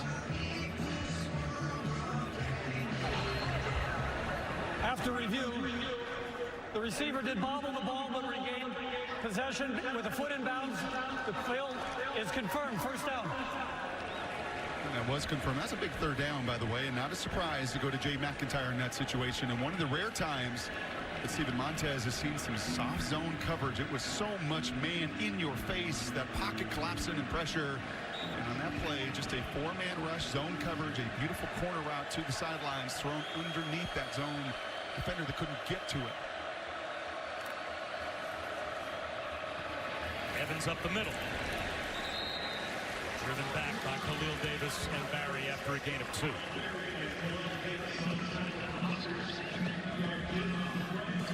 I've mentioned these stories time and again, but points for Kyle Evans as well. Running back there. A dislocated hip in 2017. Coming all the way back here and being a force as a senior in 2018. Montez off play action. Extends the play. Needs some help. Nowhere to go. Throws it away. Smart. And a flag thrown in the secondary. The only receiver anywhere on Montez's side of the field was Juwan Winfrey. He got tangled up down at the 10-yard line. Holding. Defense number 21. 10-yard penalty. By rule. Automatic first down. That's the first time we've heard. No grounding. The quarterback was outside the pocket, and the ball was thrown beyond the line of scrimmage. Lamar Jackson's name there, and you're going to see as Montez flushes. Pretty obvious here from Lamar. He's a good one. He's in his hip pocket, but right here when that receiver breaks away, pull that jersey, that's going to be an obvious call. That Brock's clicker thing is fancy. That's dangerous. First and 10. Knocking on the door of the red zone for the Buffs. Swing pass. Up on McIntyre. A gain of 2. I like the poise of Montez here. Right? You do see just wild swings of momentum in college football. So much more than the next level. And your ability to handle it. The freshman did it on the other side. Montez, last 2 drives now, been on the money. Bobbles the snap and underthrows Chenault. Did maintain his composure. Well, Jim Jeffcoat, not on the staff anymore, but he was the old Cowboy, obviously, defensive line coach at one point for Colorado. And he was in El Paso looking for a lineman. Ended up being told by a different high school coach, you have to go see this Steven Montez kid. And did, and called up Mike McIntyre and said, Coach, we've got a quarterback. 3rd down and 8.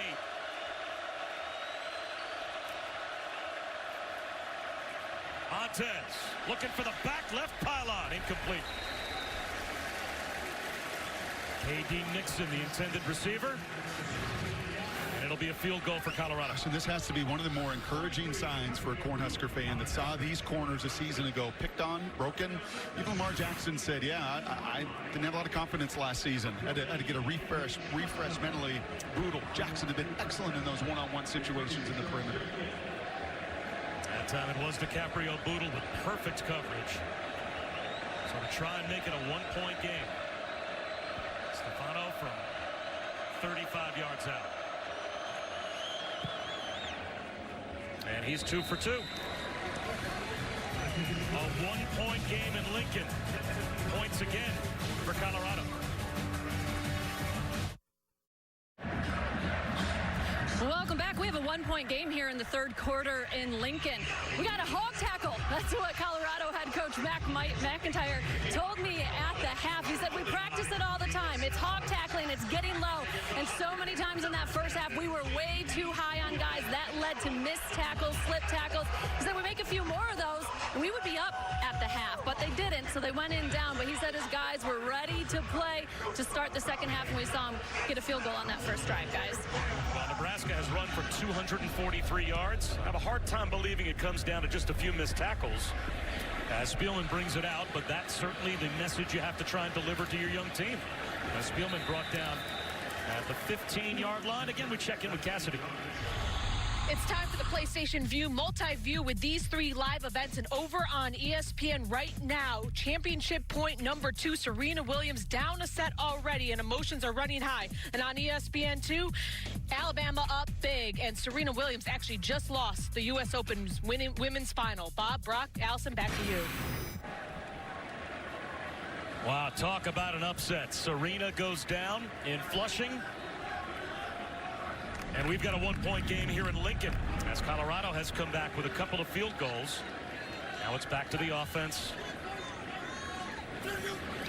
Adrian Martinez, play action on first down. Tested throw to Stanley Morgan, and he's got it. A gain of 5. I'll say this about Naomi Osaka. She wanted Serena. She said, I want to play Serena in the finals. And you know what? I think make an easy transition here.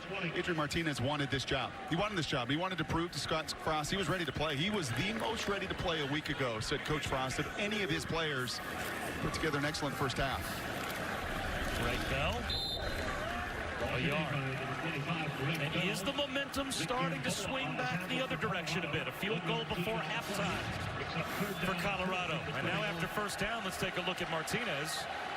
And he has a right calf grab. And now he will go down and lost the football. Is that a fumble? At the 15-yard line. Fourth down. And that is a very important call by the officials. The announcement was that the runner's forward progress was stopped. Well, that's not reviewable. So even if you feel like he's losing the football on the way down, you can't rule this a fumble because forward progress is not something that you can review. Yeah, that's a wonderful play from Johnson. Cannot tell if that ball is coming loose. I think that left forearm is down before the ball comes loose anyway. That's first sack. And you want to talk about a hog tackle right there? Is Martinez, I think both calf and his wits trying to gather them right there. That was a pretty darn good example of it. You wrap and you do not let that quarterback or that running back loose. Offense, 5-yard penalty, fourth down. Well, just before the sack, Brock, talking about the momentum in this game. Right before halftime, Colorado gets points. They make it a 4-point game. Then they come out to start the third quarter, methodically march down the field, stalled, but got 3 more to make it a 1-point game.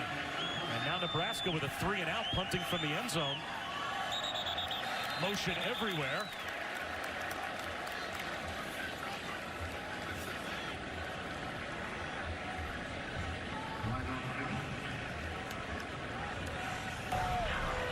Offside, defense with contact.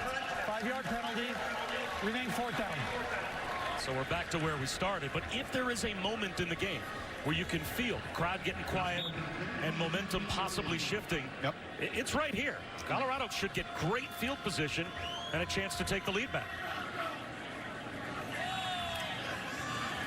And they'll set up a return for Blackman. Makes the first man miss. Eventually goes down. Still, excellent field position for the Buffs at their own 41-yard line in a 1-point game.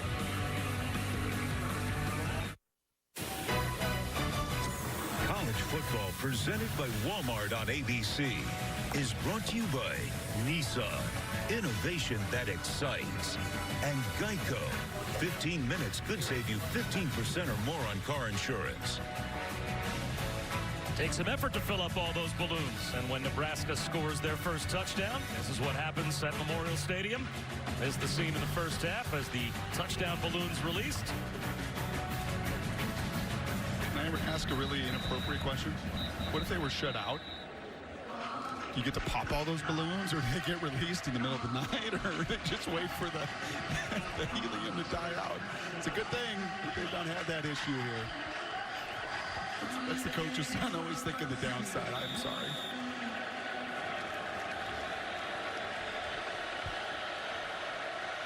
Bob Wischusen, the depressing Brock Ewart, and Allison Williams here at Memorial Stadium. Chenault, he was about to get walloped had he even caught the football. Aaron Williams was lurking right behind Laviska Chenault. It'll be 2nd down and 10, and this a spot where Colorado desperately needs to take advantage of great field position. You think they had a target on number 2 coming into today? 11 catches, 200 yards a week ago. Nebraska has known just where he is on every play. Screen, nothing there. Luke Gifford. He smelled that one coming from a mile away. It's a 4-yard loss as McMillan goes down. And here comes the crowd again on 3rd down and 14.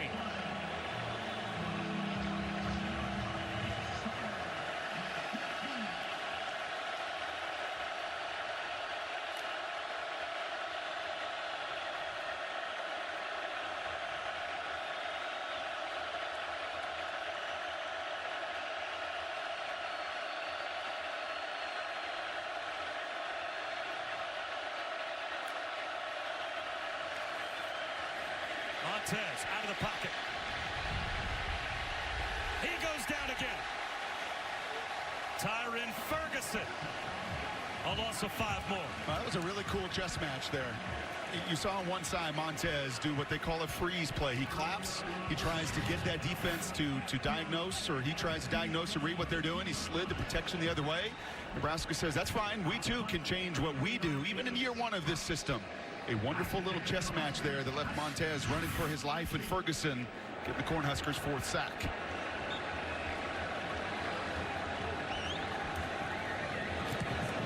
Barely getting it away was Alex Kinney. John Lindsay with a flag down to his 34-yard line. That was a big stop by the Nebraska defense as well, to get a sack, to get a 3 and out. They hold on to the lead, and Colorado does nothing with great field position.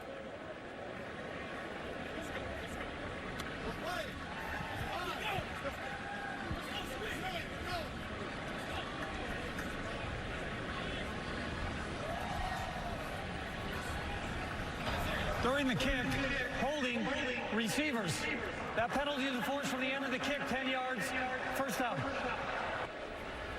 How did Scott Frost eventually, as the prodigal son, come back to Lincoln? Well, it all began as a player from Stanford to Nebraska. Then 4 NFL teams, the Jets, Browns, and Packers. Eventually with the Bucs as well. An assistant coach at Northern Iowa, Oregon, the UCF head coach, and then finally, in December of last year, accepts the head coaching job back, revisiting his glory years at Nebraska. Going down and somehow getting a pass off was Adrian Martinez. They will rule him down by contact. Second down. And it seemed pretty clear that that is going to be the right call by the officials, and it avoids disaster for Nebraska. Well, it's Mustafa Johnson yet again. He had the sack on the previous possession, and clearly the left knee down. And clearly this is going to be a no-no. Don't you ever try to do this again. And good for you in a split second. That knee obviously down. Terrific play. We've called Johnson's name a number of times. Been a difference maker. Swing pass to Ezigbo. He makes a man miss. And he's got a first down. All those stops along the way for Scott Frost led him right back home. And as an example of just how excited this community was about that, there's a book about his return home. Before he even coached a game, this thing was published. But keep in mind, guys, he didn't just play here. He grew up here. His parents were both coaches locally. They were kind of academics or athletic celebrities here in town. And how about this? In the book, there is actually a picture of a letter from Tom Osborne when Frost was a sophomore, encouraging him to keep working hard. And guys, you know, all the Cornhuskers fans are excited for the next chapter of Nebraska history that Scott Frost writes. Impressive. He actually hosted me on my recruiting trip to Stanford. How about that? Over 20 years ago, almost 25 years ago. And you could tell then he had an itch to get back home, left Stanford, won the national title here. And certainly an itch to come back and build this program up to what it was in those Osborne days. We want to come back to someplace special, and Nebraska is special. Mike Williams making that catch. He's a junior college transfer from East Mississippi Community College. It is a Nebraska first down. Keep it on the ground with Ezigbo. And he is brought down, lost the ball, but down by contact. And a funny story about Mike Williams. He gets the call that he's got a scholarship offer and he's going to transfer to Nebraska on a Sunday. He makes the drive up to Lincoln. By Wednesday of that week, he gets recognized in a restaurant here. He's a junior college transfer that only accepted the offer on Sunday. He was already known in Lincoln to Husker fans. It's a little different here. And he said he had no Nebraska gear on, wasn't carrying the backpack. I mean, nothing to tell you that he was a Nebraska football player. As Martinez takes a shot and drops it in. J.D. Spielman walks it in for a touchdown.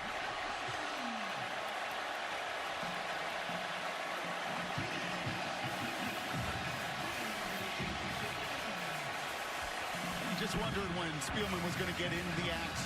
Set all the freshman records a year ago. 7th best receiving season in the history of Nebraska. And Martinez showed off the legs in that first half. It's almost been the adjustment in the second of, hey, we protected so well up front. Let's take some shots down the field. That inside seam route there from Spielman. He blows by 2 Buffalo defenders, and you can't place it any better than that.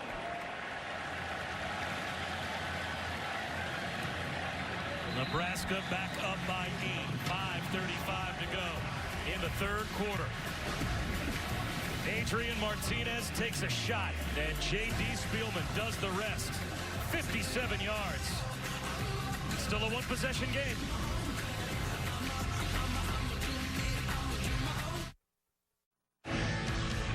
We are back with a look at this week's college football rankings brought to you by Chick-fil-A.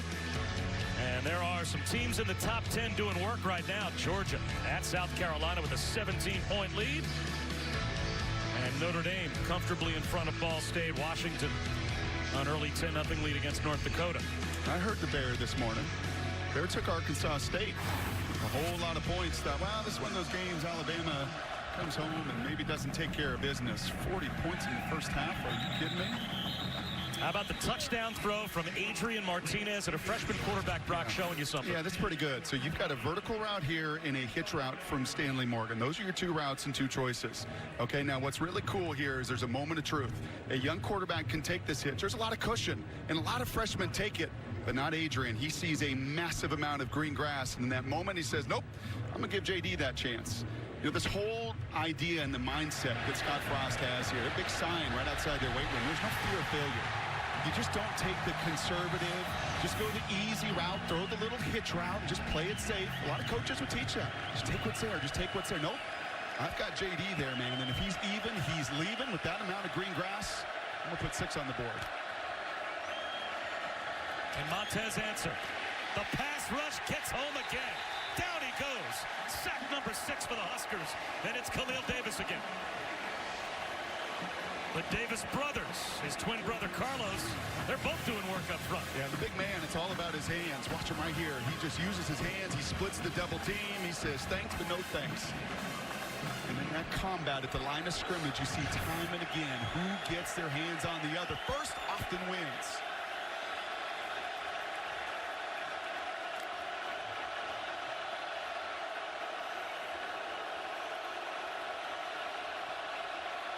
Man alive, is this place electric.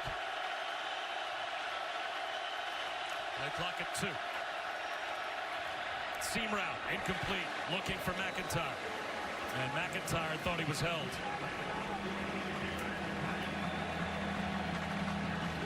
Third down and 19. And in some stadiums, there's one end that's a little louder than the others. Not here. They're both deafening when you're looking at your own goal line behind you. Timeout called by Nebraska. I think Nebraska only had 10 on the field. Nebraska, 30-second timeout. And I think it was Trey Neal that recognized it. The grad transfer safety from UCF, who played for Scott Frost, of course, there, ran up and took care of business. Kicking off the NFL season, it's Sunday NFL Countdown at 10 a.m. Eastern tomorrow on ESPN. Then Roethlisberger one-on-one with Boomer, Chris Berman. Deshaun Watson discusses his return with Marty Smith. And Randy Moss ranks this week's best catches from college football. And you got Moss. Get your NFL Sunday on opening weekend underway tomorrow at 10 a.m. on ESPN. And that guy's, you know, that we showed that map of everywhere he's been. And Tom Osborne made a really good point with Allison earlier. He's not just a quarterback. He's been a defensive coordinator. He played safety in the league. His influences are in every phase of the game. A special teamer in the NFL, too. Understands how to put the whole package together.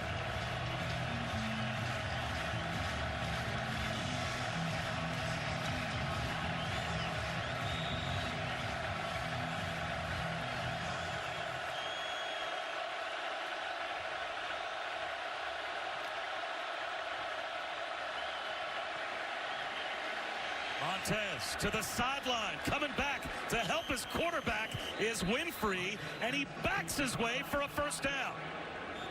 On 3rd down and 19, Colorado gets it. A gain of 20. Yeah, and for one of the rare times that Nebraska secondary's eyes got a little bit lost. So you see a big man for Colorado down at the line of scrimmage. That's the left tackle, Josh Kaiser.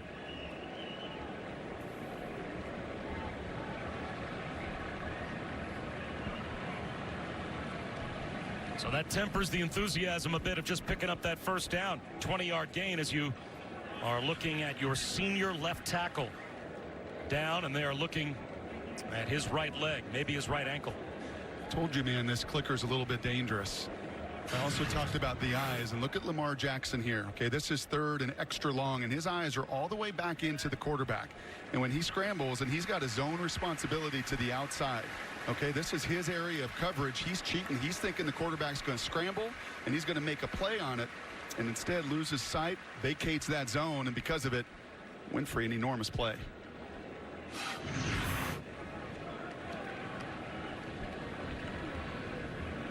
And Lamar's been good. I mean, we've not called their name an awful lot. I just loved his comments. You know, he said, you know, we're really benefiting from the way we do things. When you play corner, you want to talk about a fear of failure. You can have it. No career interceptions. Last year out on the edge and on the perimeter, just sometimes just afraid to pull the trigger and make a play. That mindset has largely changed, but an excellent job by Montez to buy a little extra time to make that play happen. That's a redshirt freshman, William Sherman, that takes over at left tackle. So on a day where already Nebraska has more sacks than they've had in any game in 4 years, senior left tackle out, redshirt freshman back up in. Jet sweep. It's Winfrey again. Maintains his balance and takes a hit out of bounds. That was a dangerous one from the Nebraska defense. Tyron Ferguson hit him, and it looked like he was pretty well out of bounds when he got hit, but there is no flag thrown. And that's pretty remarkable. He is a yard out of bounds. And Tyron Ferguson is just barreling down on him. He's coming across. He is a yard out of bounds. I mean, I totally get letting the kids play, and they've done that largely. But when you are out of bounds and you think you are protected and you take a shot like that, I am shocked to not see the penalty flag.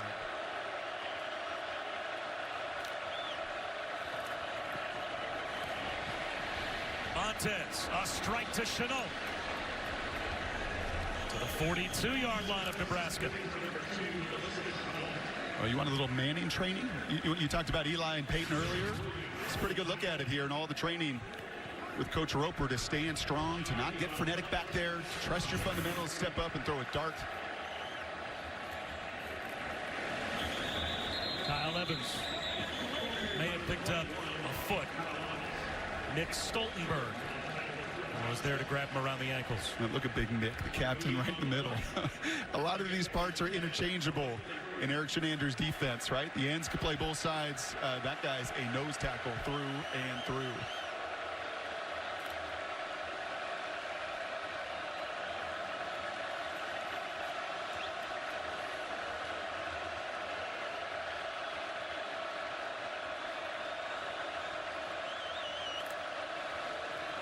Play action for Montez.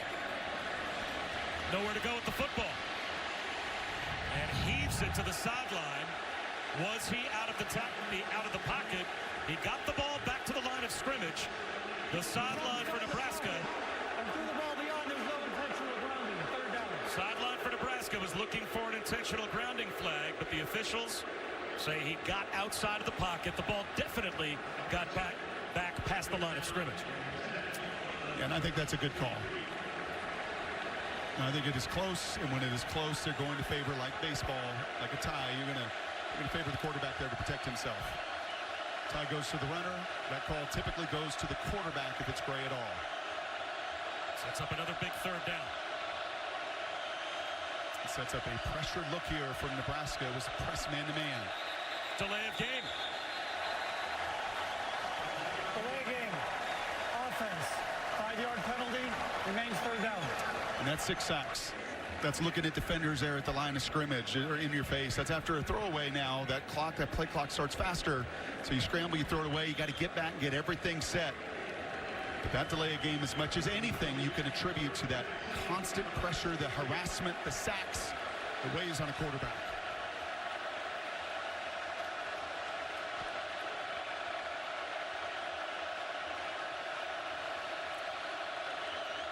Blitz coming on third and long. Taking a shot down the sideline is Montez. Reaching out is Chenault. He's got it. It's first and goal for Colorado. That same route. That's a hitch with that inside seam. You see it more and more at every single level as you see Colorado rushing to the line. And that's Montez saying to Martinez, you can do it. As a junior, I can do it better. They actually mark him down at the 11, so 1st and 10 from the 11. Another huge third down conversion. Evans. Brought down shy of the 10-yard line. Not much on first down. And it's a huge third down conversion that's really all about the quarterback. There's very little separation. There is a tiny cereal box to drop that sucker in 35 yards down the field, but that's exactly what he does, and there's no doubt. Chenault Montez have got one heck of a connection brewing this season.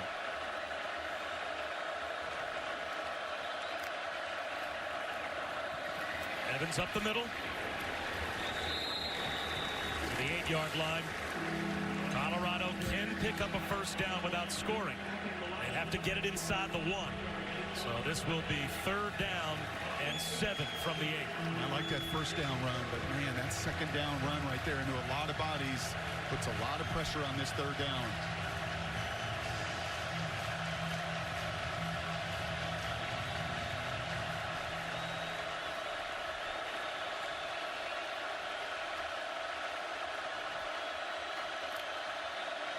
Another blitz.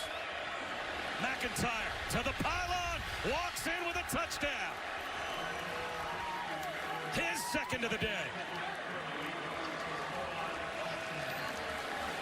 You talk about rub routes or pick routes. There's no such thing when the ball is thrown behind the line. Watch all the Colorado receivers block down. You can block down. You can hit anybody you want. When that ball is thrown a yard behind the line of scrimmage, almost like a little swing route. An excellent job there. Second touchdown for the coach's son. Now Mike McIntyre playing this more like the NFL coaches would than college coaches. He's not chasing the point yet. He's going to kick the point after and make it a 1-point game. It's still the 3rd quarter. We'll talk about, from Brock's standpoint, whether or not he thinks they should have gone for 2 there after we check in with Cassidy.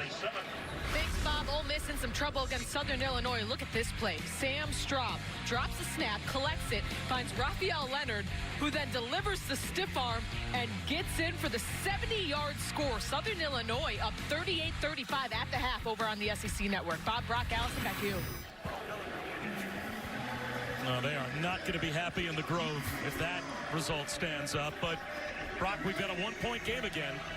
Could have been a 2-point game. Could have been tied. And Mike McIntyre opted to go for 2. We'll see what Dabo Swinney and Clemson put together tonight against Jimbo Fisher and Texas A&M. Clemson and A&M, 7 Eastern, 6 Central. Live on the ESPN app. You can watch it anywhere.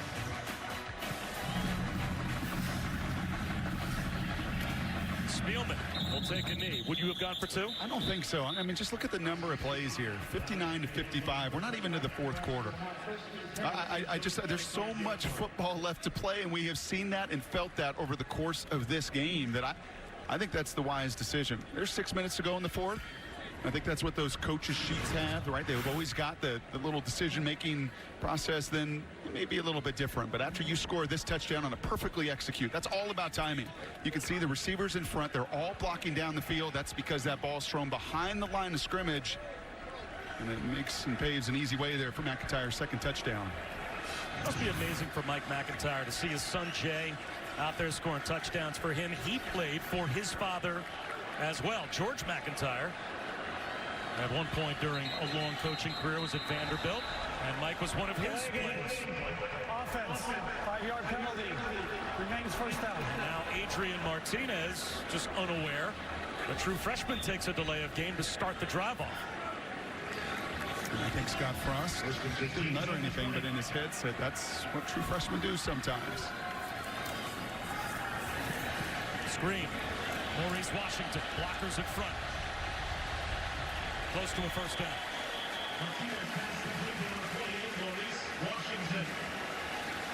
Nice job by the big fellas getting out in front here. Just a bunch of Velcro. Right, again, well-timed. Those screens, whether on the perimeter, but over there between the tackles, and look at the Velcro outside. The opportunity for the freshman to get the big gain. Washington doing a Barry Sanders impersonation to pick up a first down and more. Rick Gamboa Kyle Trigo in on the stop. A lot of hog tackling there. A lot of diving, head down, arms reaching. That's exactly what Coach McIntyre pointed to in that first half. Poor tackling, allowing too many yards after contact. Option. The pitch to Lindsay. Nowhere to go. Very well done out on the edge by Colorado defensively. It was Nick Fisher that held his ground. No gain. No gain on the play. Second down and 10 from the Nebraska 44. So you heard how loud it was on the other side on every one of those third downs. Listen to this. I mean, there is nothing. I think if I screamed out from the box up here, people could hear me because it is nearly dead silent in this building.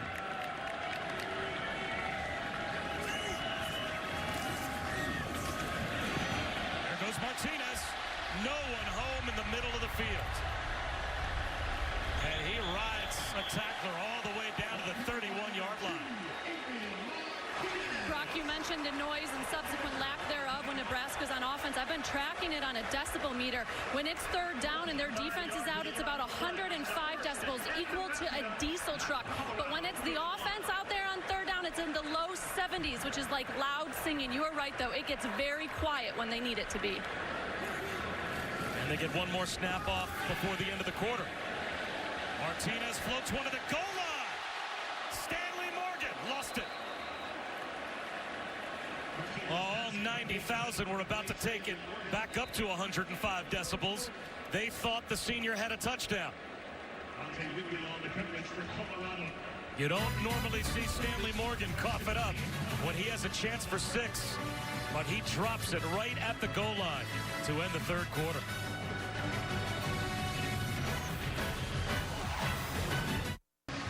Before we start the fourth quarter, let's take a look at our Pacific Life game summary. And Brock, quarterback comparison, both have played very well today. Lights out. I mean, that completion percentage is off the charts. And as you just saw there, that really should be 15 to 17, 215, and 2 touchdowns for Martinez as that ball slipped through the fingers of Stanley Morgan. And off to Maurice Washington. Stiff arm. Run out by Delrick Abrams. Bob Wischusen here with Brock Ewert and Allison Williams. An old Big 8 rivalry game between Colorado and Nebraska. Heads to the fourth quarter. Separated by a point.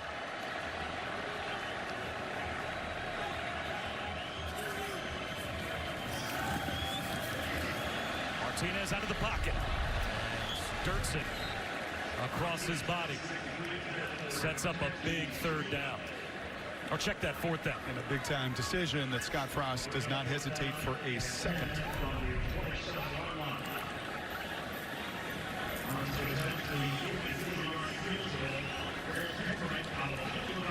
This to extend the lead up to 4. And this is a true freshman kicker, Barrett Pickering. So this is his first ever field goal attempt. He's been perfect so far today on point afters.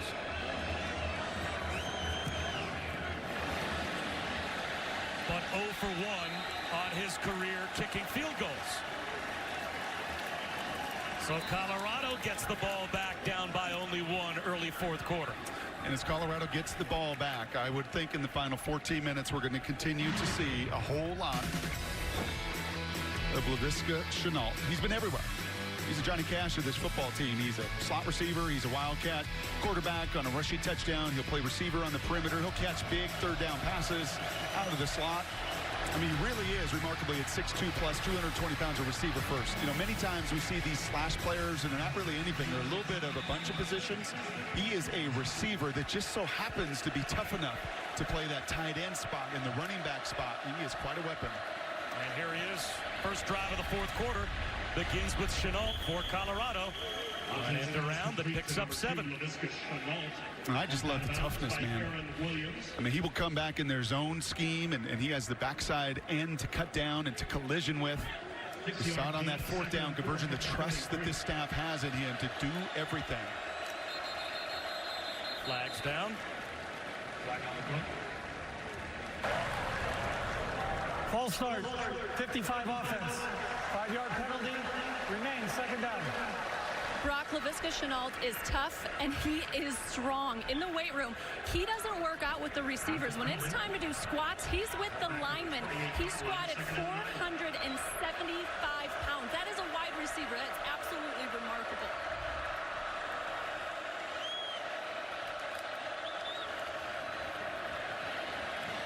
Montez to the sideline, reaching up to make the catches. Juwan Winfrey.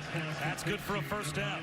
Winfrey's a good-looking wide receiver as well. He is. New Jersey kid, junior college transfer. Last week, just 2 receptions, and I loved what Coach Shiverini, the offensive coordinator, said to us. He goes, he didn't complain at all. He was happy for everybody else's success because he knew he would get his opportunity. He's gotten it today, and he has delivered.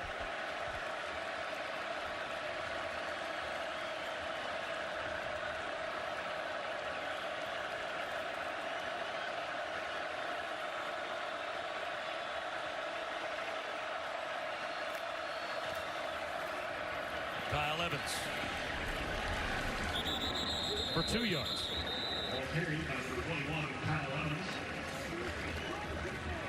Tell you what, they have committed to that here in the second half, haven't they?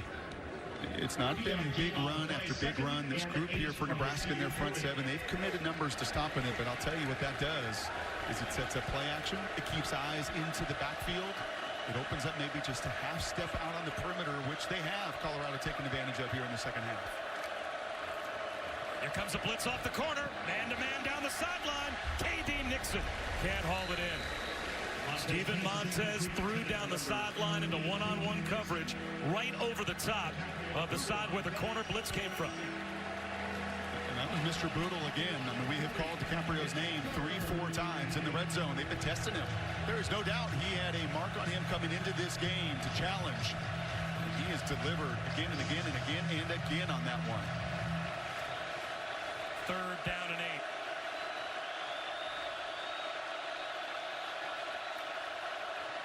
Four-man rush. Under pressure. Montez gets out of the pocket. He's going to try and run for it. And he will slide and give himself up. And the moment that he does that, wherever the football is, the officials mark it down.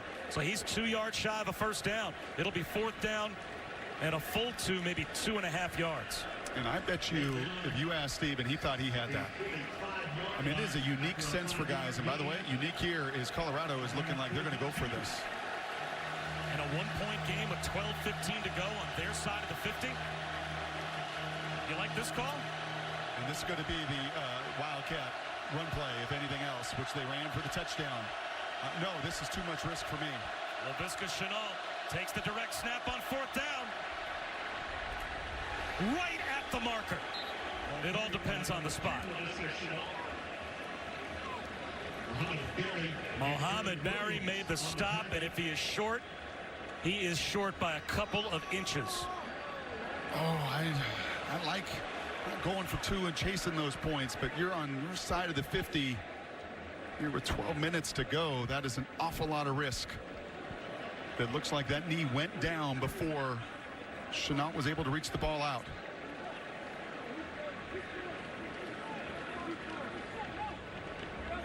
Will the gamble pay off for Mike McIntyre? They're going to stretch the chains and let us know. Oh, my goodness.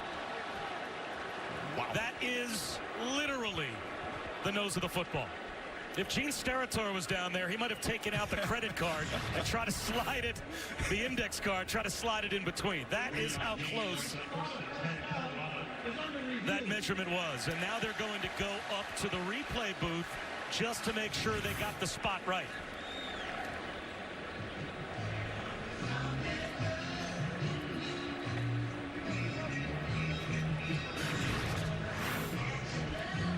One of the keys here is that knee. Did that knee go down? And when that knee touches down, where is the ball?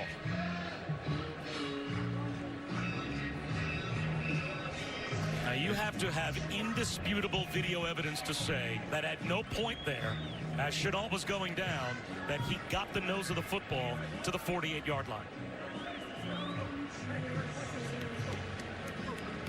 And you can't see the football. At least from both of the angles we've seen so far, his body shields the ball.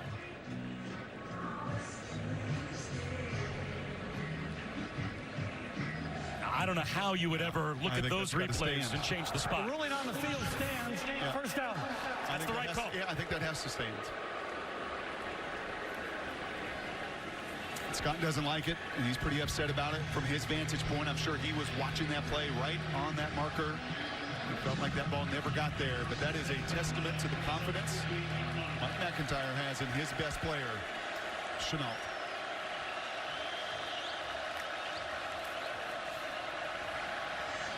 Easy pitch and catch. And breaking a tackle.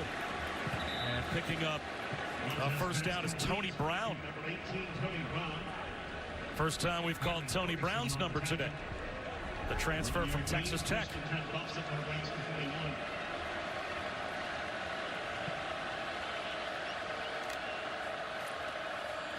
Trayvon McMillan.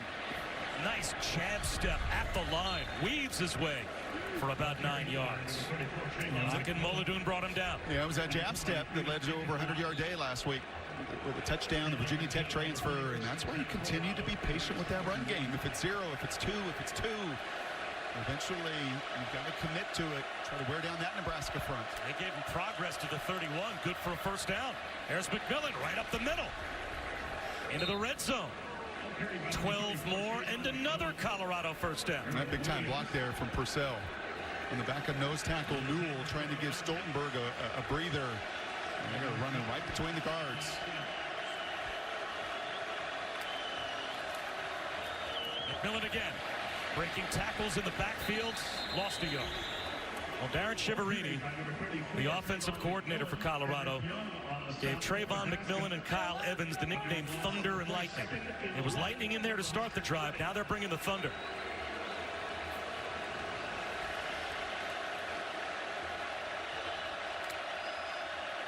They've set up some pretty good play action pass with all of that interior run. If you want to influence those linebackers, try to take a shot down the field. You've done so effectively by committing to that run game.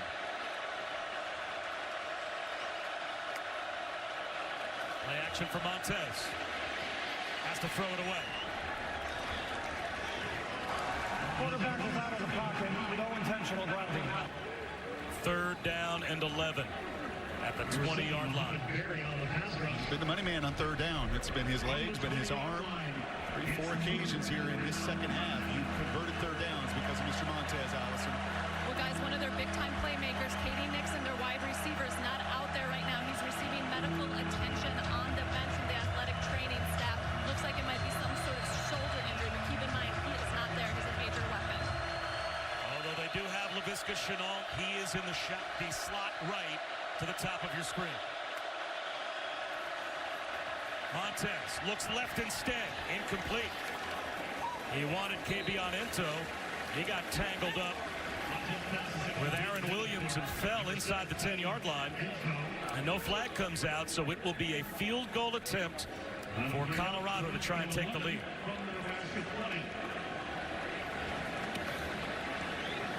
Now Nebraska's got a true freshman kicker who missed trying to extend the lead a short time ago. The oldest player in college football kicks for Colorado. Born back in 1987, James Stefano from 37 yards out.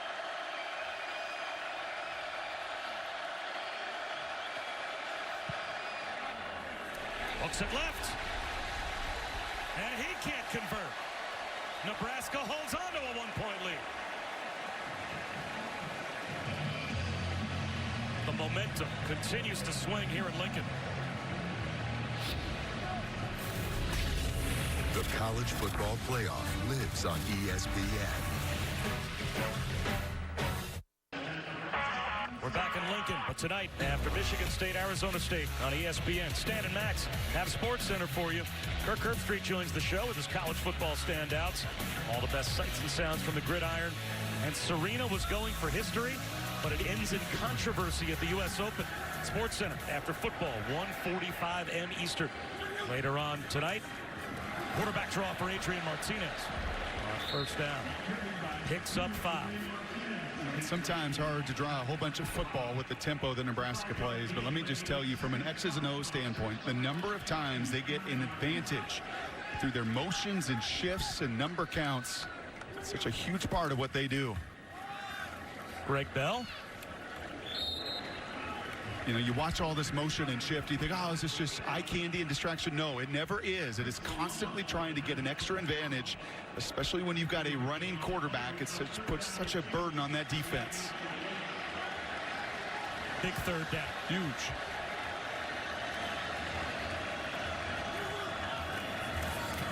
Bell finds a crease into the secondary and drags a tackler to the 50-yard line. Nick Fisher. And Delrick Abrams were trying to track him down. A gain of 20. They saved a touchdown. Well, that's exactly what Colorado needed right there. Abrams in some one-on-one situations at times today have been challenged, and that time he got right on the back, and you make sure you secure that tackle as the last line of defense. Pass out to Spielman. He gets hit hard at midfield. Picked up a yard. Monte Wigley, and he brought everything he had in his 190 pounds. There has been some running and hitting today. I think we all look forward to seeing these two helmets play again. Right? We all watched it for decades, this old Big A rivalry. And these kids playing as hard as anybody that played in the 80s and the 90s throughout the peak of that rivalry. That toss out on the edge is a live ball, and Spielman covers it up. That looked like a backwards pitch from Adrian Martinez. And so that will be a loss. Yep. It's a loss of 3. Brings up another big third down, this time 3rd and long. Greg Bell empties the backfield. 4-man rush. Martinez out of the pocket. All kinds of room. He'll tuck it under and run. Brought down maybe a yard shy of the first down. And now a decision for Scott Frost. Do you punt it deep, Brock, and pin Colorado if you can inside the 10?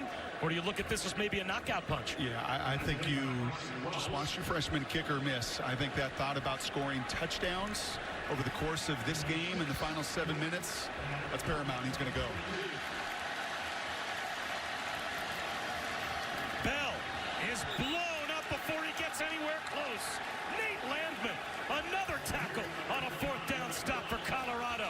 And great field position for the Buffs as they get the takeaway on downs. This kid is something special. Middle linebackers change your defense when you're strong from the inside out. He reads it. He doesn't sit and hesitate. And he makes the biggest play of this game yet. Is presented by Walmart. Discover more ways to shop at Walmart today. And in part by Pacific Life.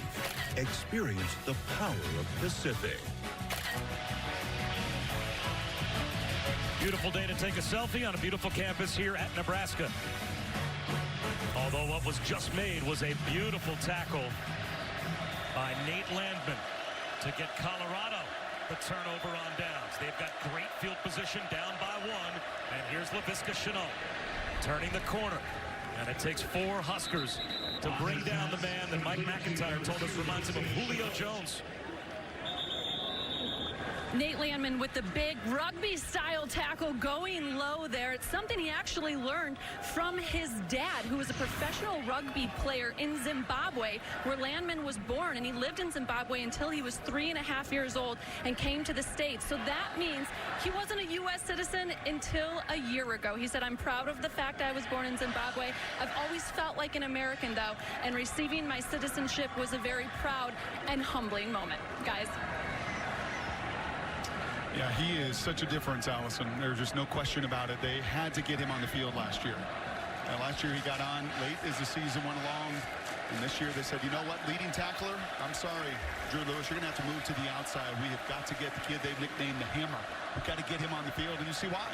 Pac-12 Defensive Player of the Week a week ago, and that's good to see Trayvon coming off the field. Trayvon McMillan was out front of that fly sweep. It's a bit dinged, but he runs off in his own power. But, man, I think all of this, it just encapsulates the physical nature of this game today. While they're spread teams, they're tempo teams, both sides immensely physical. Kyle Evans. A half-yard shy of the first down. Another tackle for Khalil Davis. So Thunder on the sideline. That puts lightning back on the field. And Kyle Evans. Third down. And they go back to him. And he gets stood up. And driven back short of the first down. Will Mike McIntyre take the same chance that Scott Frost just took? That was a really nice play from Dedrick Young. We've not called his name an awful lot today. A kid that's searching for 4 consecutive years of 60-plus tackles. No one's done it wearing that helmet before. He scraped. Chris Bounds, the pulling tight end, can't see him. And he sets up a huge 4th down call.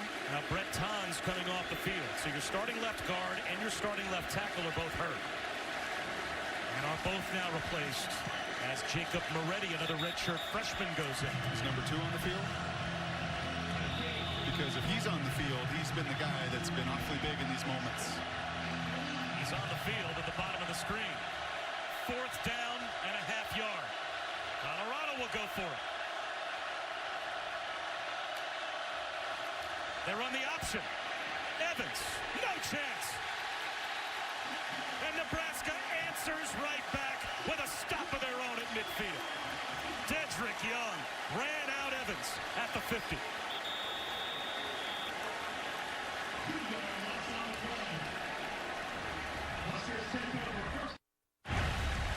A failed 4th down attempt for Colorado, and Laviska Shenault not involved. Who's the best player on the field?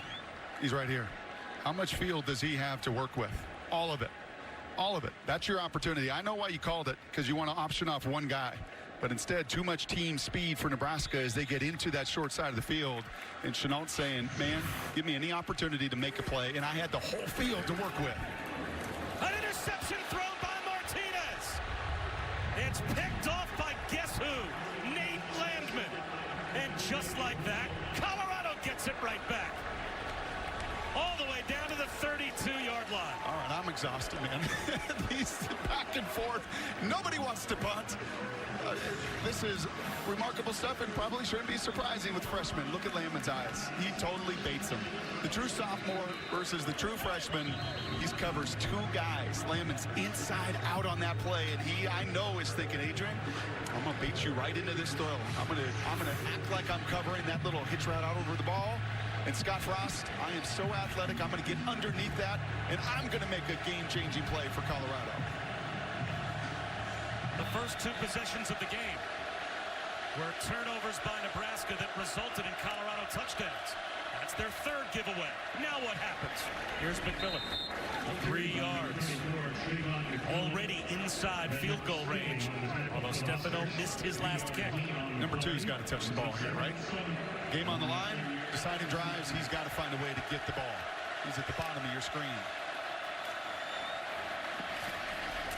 McMillan down to the 26. 4 yards shy of a first down. 3-yard gain on the play.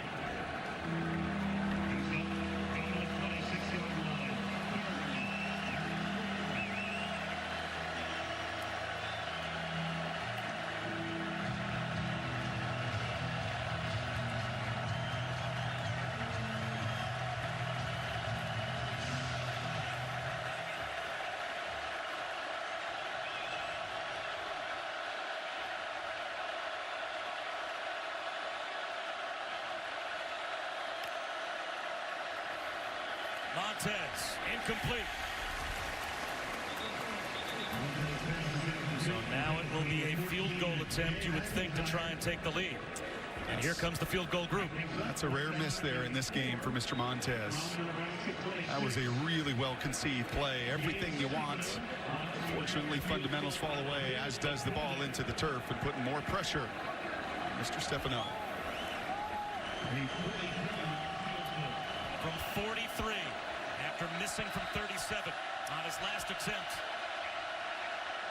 to give Colorado the lead back.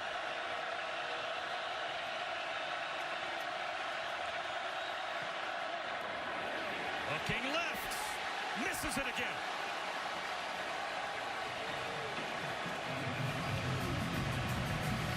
Wow.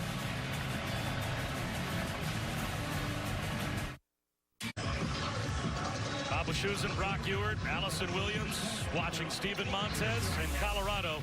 Brock missed opportunity after opportunity. Yeah, just big play after big play. This was the first miss from Stefano. Just hooks past that left upright. This is a 4th down call, an option where Dedrick was just simply too fast into the boundary. And once again, the oldest player in college football, 2 for 2 on the first. Missed back-to-back kicks. Zigbo.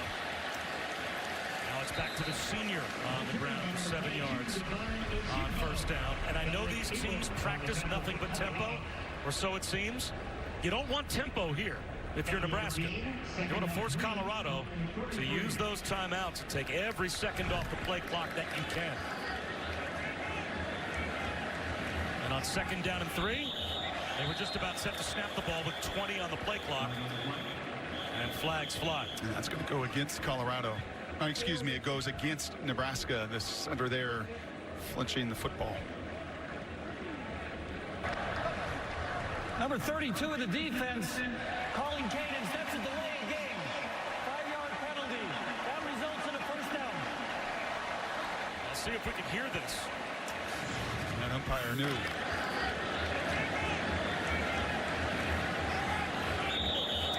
I'm not sure if you can pick up Javier Edwards, or was it Gamboa? Rick Gamboa. Right next to that umpire, sitting right next to him, and you can't fake those guys out. Zigbo. 5 yards.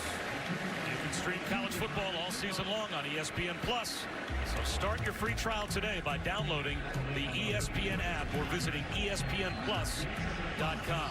What is the rush for Nebraska? And now flags again. And both teams pointing at one another.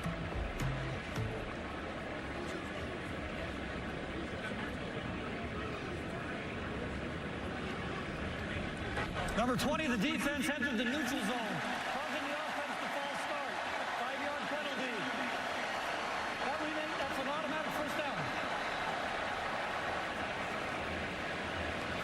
That was Drew Lewis there, getting into the neutral zone and affecting Austin Allen. Jack Stoll, the 2 tight ends who both flinch. That's a couple critical penalties against Colorado.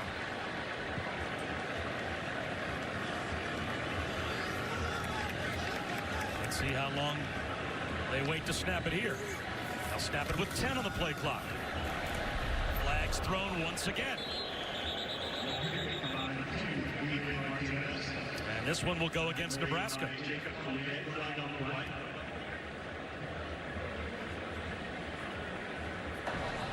Holding offense number 62. 10-yard penalty, remains first down. That's the center there, the redshirt senior. Conrad says, what did I do? Well, what you did is reached out with your right hand.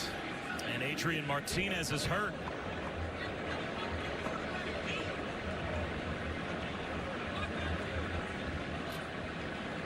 Let's see if we can pick up. Now Adrian Martinez was shaken up. Yeah, and here's going to be the hold, is right in front of you with the center. He just reaches out there with his right paw. And Adrian's right leg looks like it's caught underneath him here. He's taken some hits today. If there was any curiosity of how that shoulder was going to handle itself after 18 months of no contact, shoulder looks fine. This is a sign that no Nebraska fan wants to see, with only a backup walk-on Andrew Bunch on the roster. Well, Tristan Gebbia was, based on our estimation at ESPN, the number 6 pro-style quarterback in the country.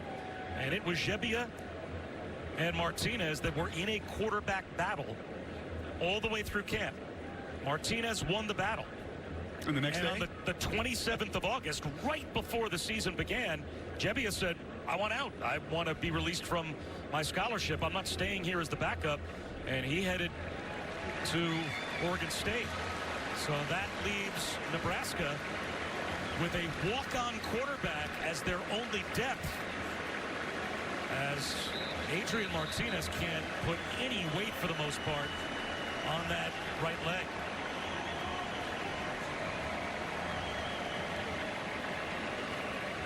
Well, now Brock gets 1st and 20 after the timeout and after the penalty. 3.5 minutes to go, and you're sending Andrew Bunch out there. I would have to think to simply hand the ball off 3 times and put this game on your defense potential. So now I will be totally stunned if Nebraska doesn't take the play clock down as far as they can on every single snap.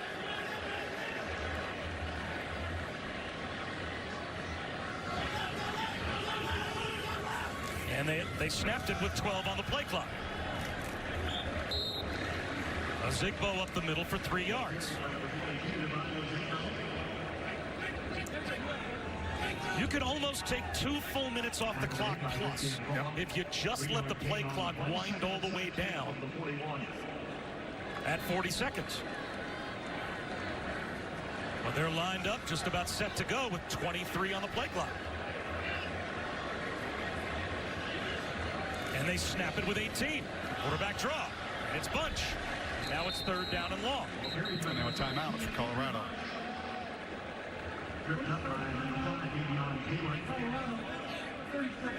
Dabo Swinney and number 2 Clemson with a tough non-conference road test against an old friend, Jimbo Fisher in Texas A&M. 7 Eastern, 6 Central. Live on the ESPN app so you can watch it anywhere. That's later on tonight. Bob, I was listening to Sean McDonough, Todd Blackledge on the call a week ago, Miami LSU, and Sean was reiterating the same thing to Todd. Right, just the clock management of what are we doing here? You know, why would you just waste the opportunity to take this game and shorten this game and put even more pressure on Mike McIntyre?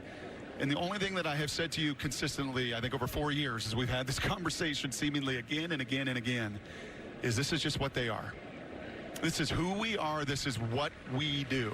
That is what I think of Coach McIntyre. That is what Scott Frost is going to say, is we are a tempo rhythm team. That's what we do. And that's the line that they walk. I'm with you logically, analytically. Everything says shorten the game. But we have seen this too many times for too many years with tempo teams just say, nope, this is who we are. Well, who they are just left a lot of extra time on the clock for Colorado as we check in with Cassidy. Thanks, Bob. How about Memphis and Navy? Zach Abey, a 3-yard touchdown run gives Navy their first lead of the game, and that's how this one would end. Memphis falls to the midshipmen, 22-21, the final. Bob, Brock, Allison, back to you. A big win for Navy, and a big 3rd down and 16. And Bunch is going to throw the football up the sideline, losing the football on his way out of bounds, and they will call it an incompletion to J.D. Spielman. Oh, Spielman, it looked like, had it right in his arms and could have had a first down and lost it. That could not have been thrown any better. I think he is bobbling it the entire way there. That is an incomplete pass. And kudos to you, Andrew Bunch, a sophomore walk-on coming into the biggest moment of the game and throwing an absolute seed.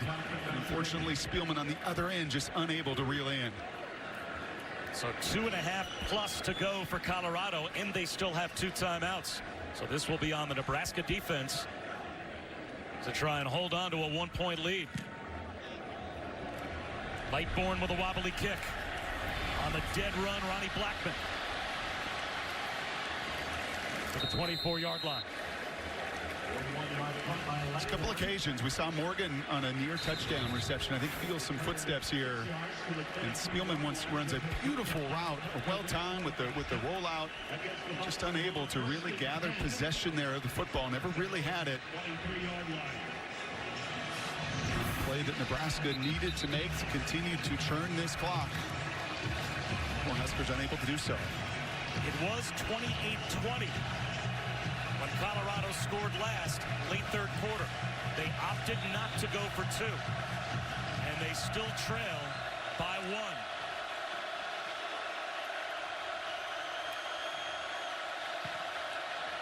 Montez to Chenault. To the 38-yard line. That's a 220-pound split in, that's all. It's about 2 inches shorter than Julio Jones, but runs 4.4. And Mr. Montez, if I am you in these final minutes, I'm not leaving Lincoln. I'm not getting on this bus in this plane without number 2 having a say in it here in the final couple minutes. Remember, James Stefano, the place kicker for Colorado, has missed his last 2. Will he get one more chance?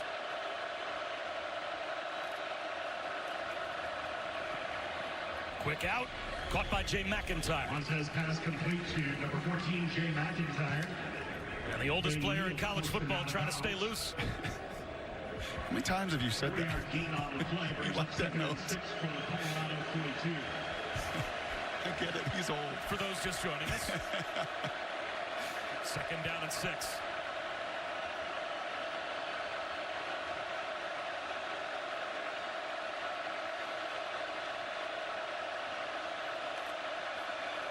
Four-man rush.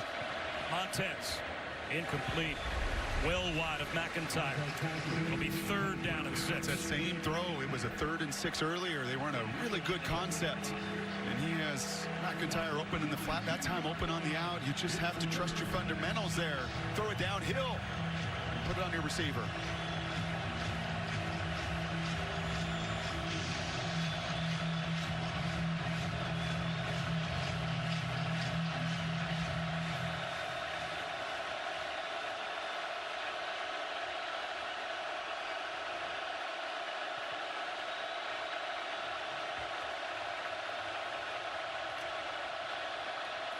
Only a 3-man rush, and on the slant, they've got the first down and more. Tony Brown. What a really cool play right there. You motion to the other side. All the attention is to McIntyre and to Chenault, and you run a little slant the other way. Well done. Well executed by the Buffs. Montez, one-on-one in the open field, throws it away. Good job by Carlos Davis. Incomplete, rushed by number 96, Carlos Davis. Second down and 10. And you know he wants one more opportunity. Well, maybe he wants a touchdown. Maybe that's what he wants. But as a competitor, you know that the 31-year-old from Australia wants one more shot to get this right after back-to-back misses. Stefano, a Lou Groza semifinalist last season. His career long, 53. And a man. Montez goes down. Sacked by Ben Stille.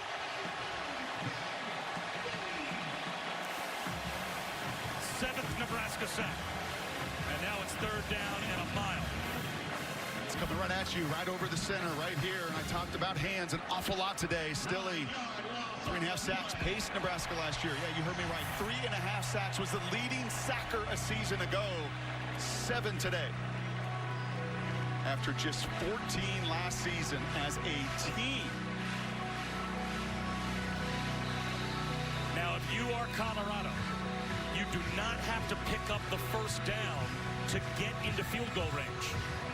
If you believe your kicker has the leg to make from 53, you only have to get to about the 35-yard line. The 31-yard line is where you have to go for a first down. So are these next 2 plays for the Buffs designed just to get him inside where he can make a 52, 53-yarder? Or are you thinking fresh set of downs? Yeah, it's 3rd and 19, so you got to get some damage done right now. And you better protect with 7 sacks. You better protect first, because anything else isn't getting done without protection.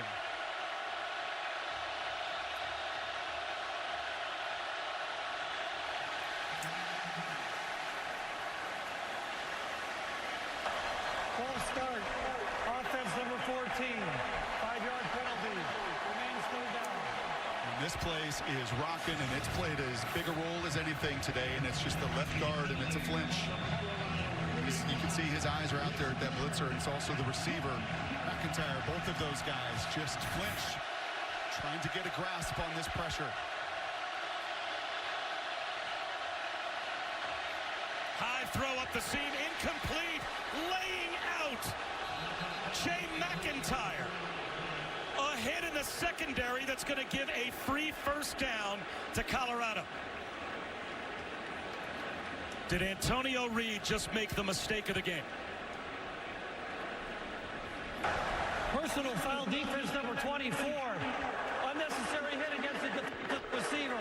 That 15-yard penalty includes an automatic first down.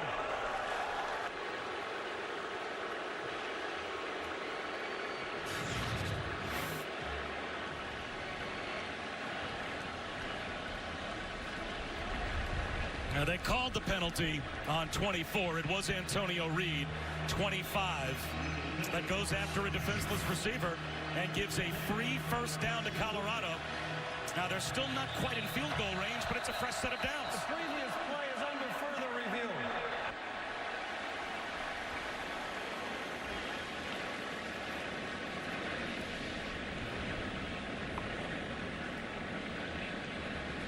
The only thing Antonio had to do right there was play the ball.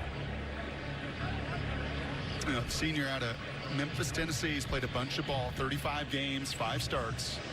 And from the booth, they are initiating a targeting call here. And the only thing Antonio had to do, and this is happening so fast, it's easy for us to see step by step in this moment, but all he has to do is play the ball. McIntyre's not even going for it. There's no chance. He knows that he's got no chance to run through Reed and get that ball. Now, I don't think it's targeting. I think Antonio Reed will stay in the game. But the 15-yard penalty has already been called and assessed. Yep. So that 15 yards is going to stick whether Antonio Reed gets kicked out or not. That puts the ball at the 40-yard line. And on that last snap, Colorado could have gotten the ball just inside the 40-yard line. You figure that might have put them in a position where they could try a miles-long field goal. Well, now they are in a whole different circumstance with a first down at the +4. So defenseless player, there's no question. Replay at the top of the game to look for the aspect of targeting. There is no targeting. The unnecessary roughness stands. It's first down. Yeah, and I think that's right. He's a defenseless player, and you did not think because of the replays there was forcible contact to the head or neck area. And I would agree with you. It was really to the upper sternum, and Scott Frost is saying then why the unsportsmanlike? Well, the unsportsmanlike because he went after a totally defenseless player, which is something they're trying to take out of this game. It can be unnecessary roughness without necessarily having to have targeting on top.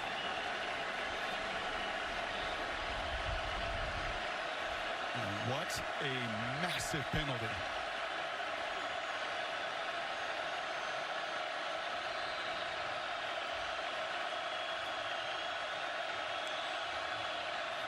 Blitz from Nebraska. Montez takes a shot. Drops it in to Chenault. Touchdown. Montez pass complete to number 2, Nebraska Chenault. Unbelievable. From 40 yards out. Best player on the field.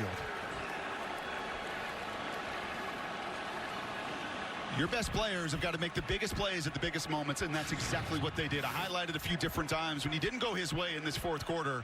That is that inside fade. That's all the room, even with the safety over the top, so perfectly thrown to Montez.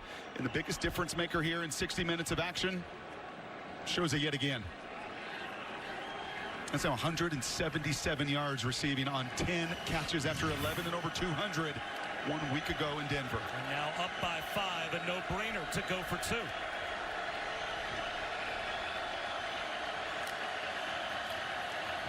Montez with a rollout.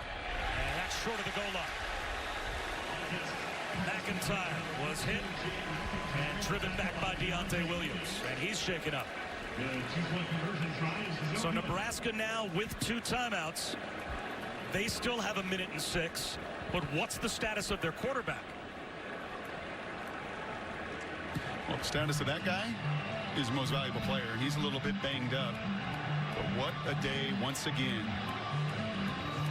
Laviska Shenault. Absolute stud, man. There's very few like this in college football that can play everything. Wildcat quarterback, run it in on a touchdown. Seam route, got it, got you. It really doesn't matter what has been asked of him, he has delivered. Now Allison down on the sideline. Does it look like Martinez can get back in the game? No, guys, he has ice on his right knee. He was evaluated in the injury tent, did walk out on his own power, but quickly took a seat, and they have that right knee iced up. So it's going to be up to Andrew Bunch to try and get this win. Andrew Bunch, the backup quarterback, because Tristan Gebbia, who lost the battle to Martinez in fall camp. When he lost the battle, he transferred out, left, released from his scholarship. So now Bunch, a walk-on sophomore whose only offer out of high school was from Eastern Michigan, will get one last chance with the ball to try and pull off a win for Nebraska. And that conversation with Mr. Frost was, what are you comfortable with? What do you like? What are you comfortable with? What do you want me to call here in the final 60 seconds? A squib kick from Colorado. And that gives pretty good field position to Nebraska at their own 36-yard line as the tight end Jack Stoll ran it forward. And on a day of so many stories, what a story. A sophomore, as you just mentioned, he won a state title. I mean, this kid has been a winner. Chenault the stud on his side. But this is Andrew Bunch, a state title winner, a 3-year starter, a walk-on that's had to earn everything, to watch someone else give up on this program to provide this opportunity. With 63 seconds to go, 91,000 eyeballs are looking right at him.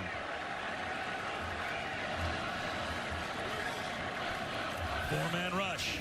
Bunch on first down with a strike. He starts the drive to Mike Williams. And Mike Williams fights his way to stop the clock, at least for the moment, to the 50-yard line, a gain of 14.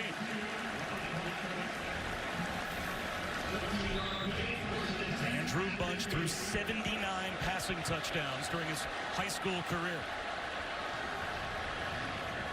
Play action, under pressure. Throws it away. Was he outside the pocket?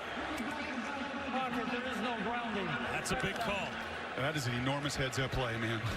You take a sack right there, you're going to have to burn a timeout and look at all the lost yardage. He knows that the one thing he can't do is take a sack here. He flushes, and once again, that's like Montez. We saw that earlier. They are going to give the benefit of the doubt to the quarterback to protect himself. I think he was in that gray area, which we've seen consistently called that way today. Bunch across his body underneath to Jack Stoll. And you wonder if a timeout will be used now by Nebraska. And it looks like they will call one and have one remaining with 32 seconds to go.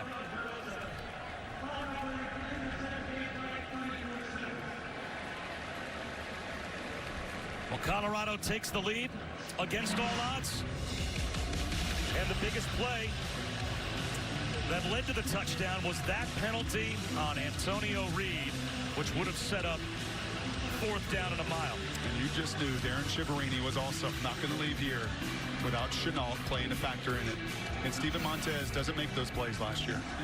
He just doesn't have the poise, I don't think, to do it. And the maturity he does this season. And because of it, he's put Scott Frost in a bit of a bind. And one of the real challenges here is Bunch is just not a mover.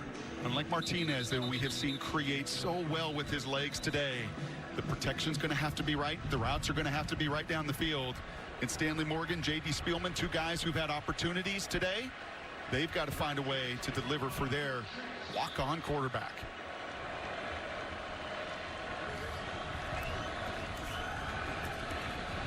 Bunch well protected. High throw to Tyjon Lindsey, all the way down to the 22-yard line. They still have a timeout. We'll check that Morgan. Stanley Morgan hauls it in, and they will give him progress to the 21. What a big-time throw, man. What guts from the walk-on.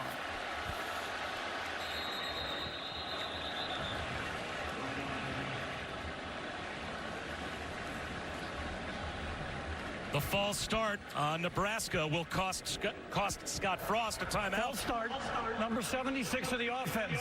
This foul is under 1 minute, which carries a 10-second runoff. Nebraska chooses their 3rd and final timeout in lieu of the runoff. Yeah, because that play was inbounds, that clock was going to run. You false start right there under a minute, 10-second runoff, or you've got a timeout in your pocket, which Nebraska does. You have to use it. But now you've got no margin. Now you have to look to the end zone. Yep.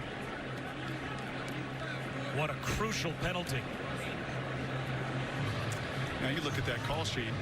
And if I said Chenault's got to leave this building, getting his opportunity, so does Morgan.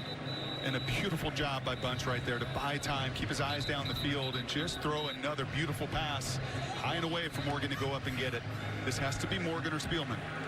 Or they have to play central roles in such deception to free other people up.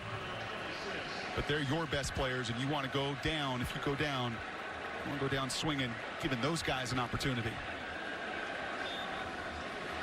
Stanley Morgan, widest to the top of your screen, wide left. Andrew Bunch, swing pass in the right flat.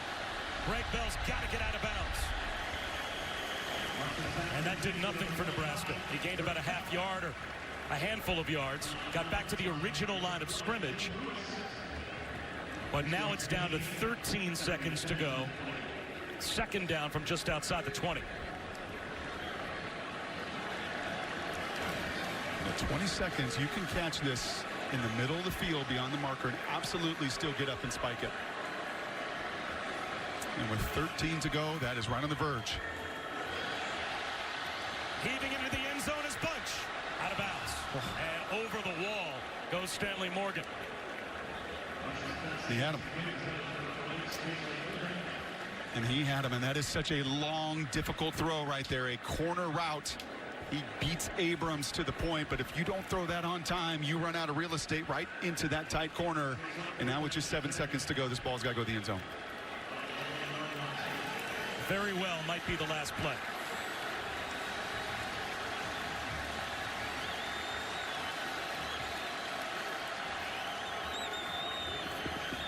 Down the sideline, incomplete still with 3 seconds to go, though.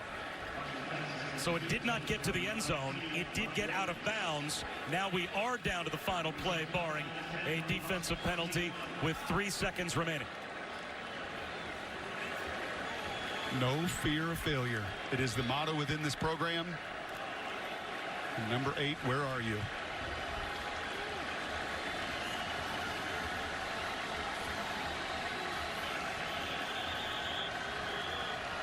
And final timeout, Colorado.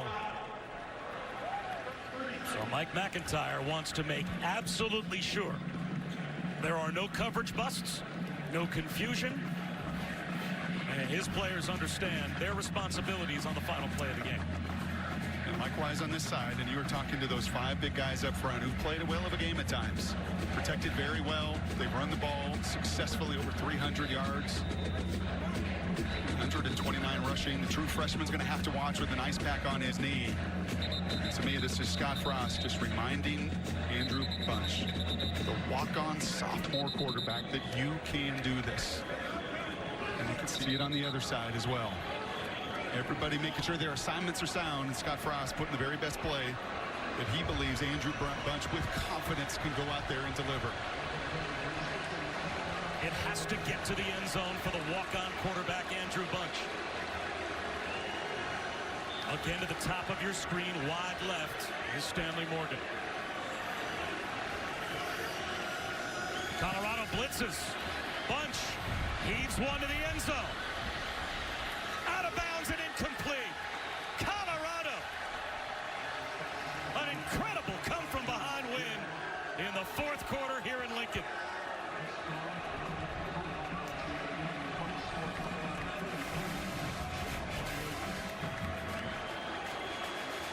And you cannot overstate how important this win is for that man right there. Since joining the Pac-12 in 7 years, 6 last-place finishes for Colorado.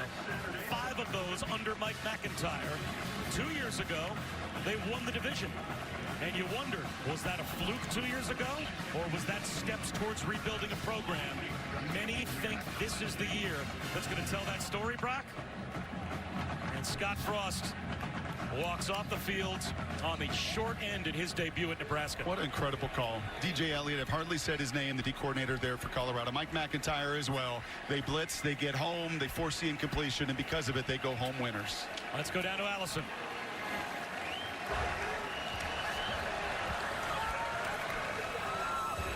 An emotional embrace for Coach McIntyre. What's going through your mind just now? How great this is for these kids. The staff did a phenomenal day. We just hung in there. You know, our kicker's an awesome kicker, and he missed a couple. We are a mentally tough football team. That's what I told him before the game. You know, Nebraska had a disadvantage. They didn't have a game before us. We didn't have any film on them.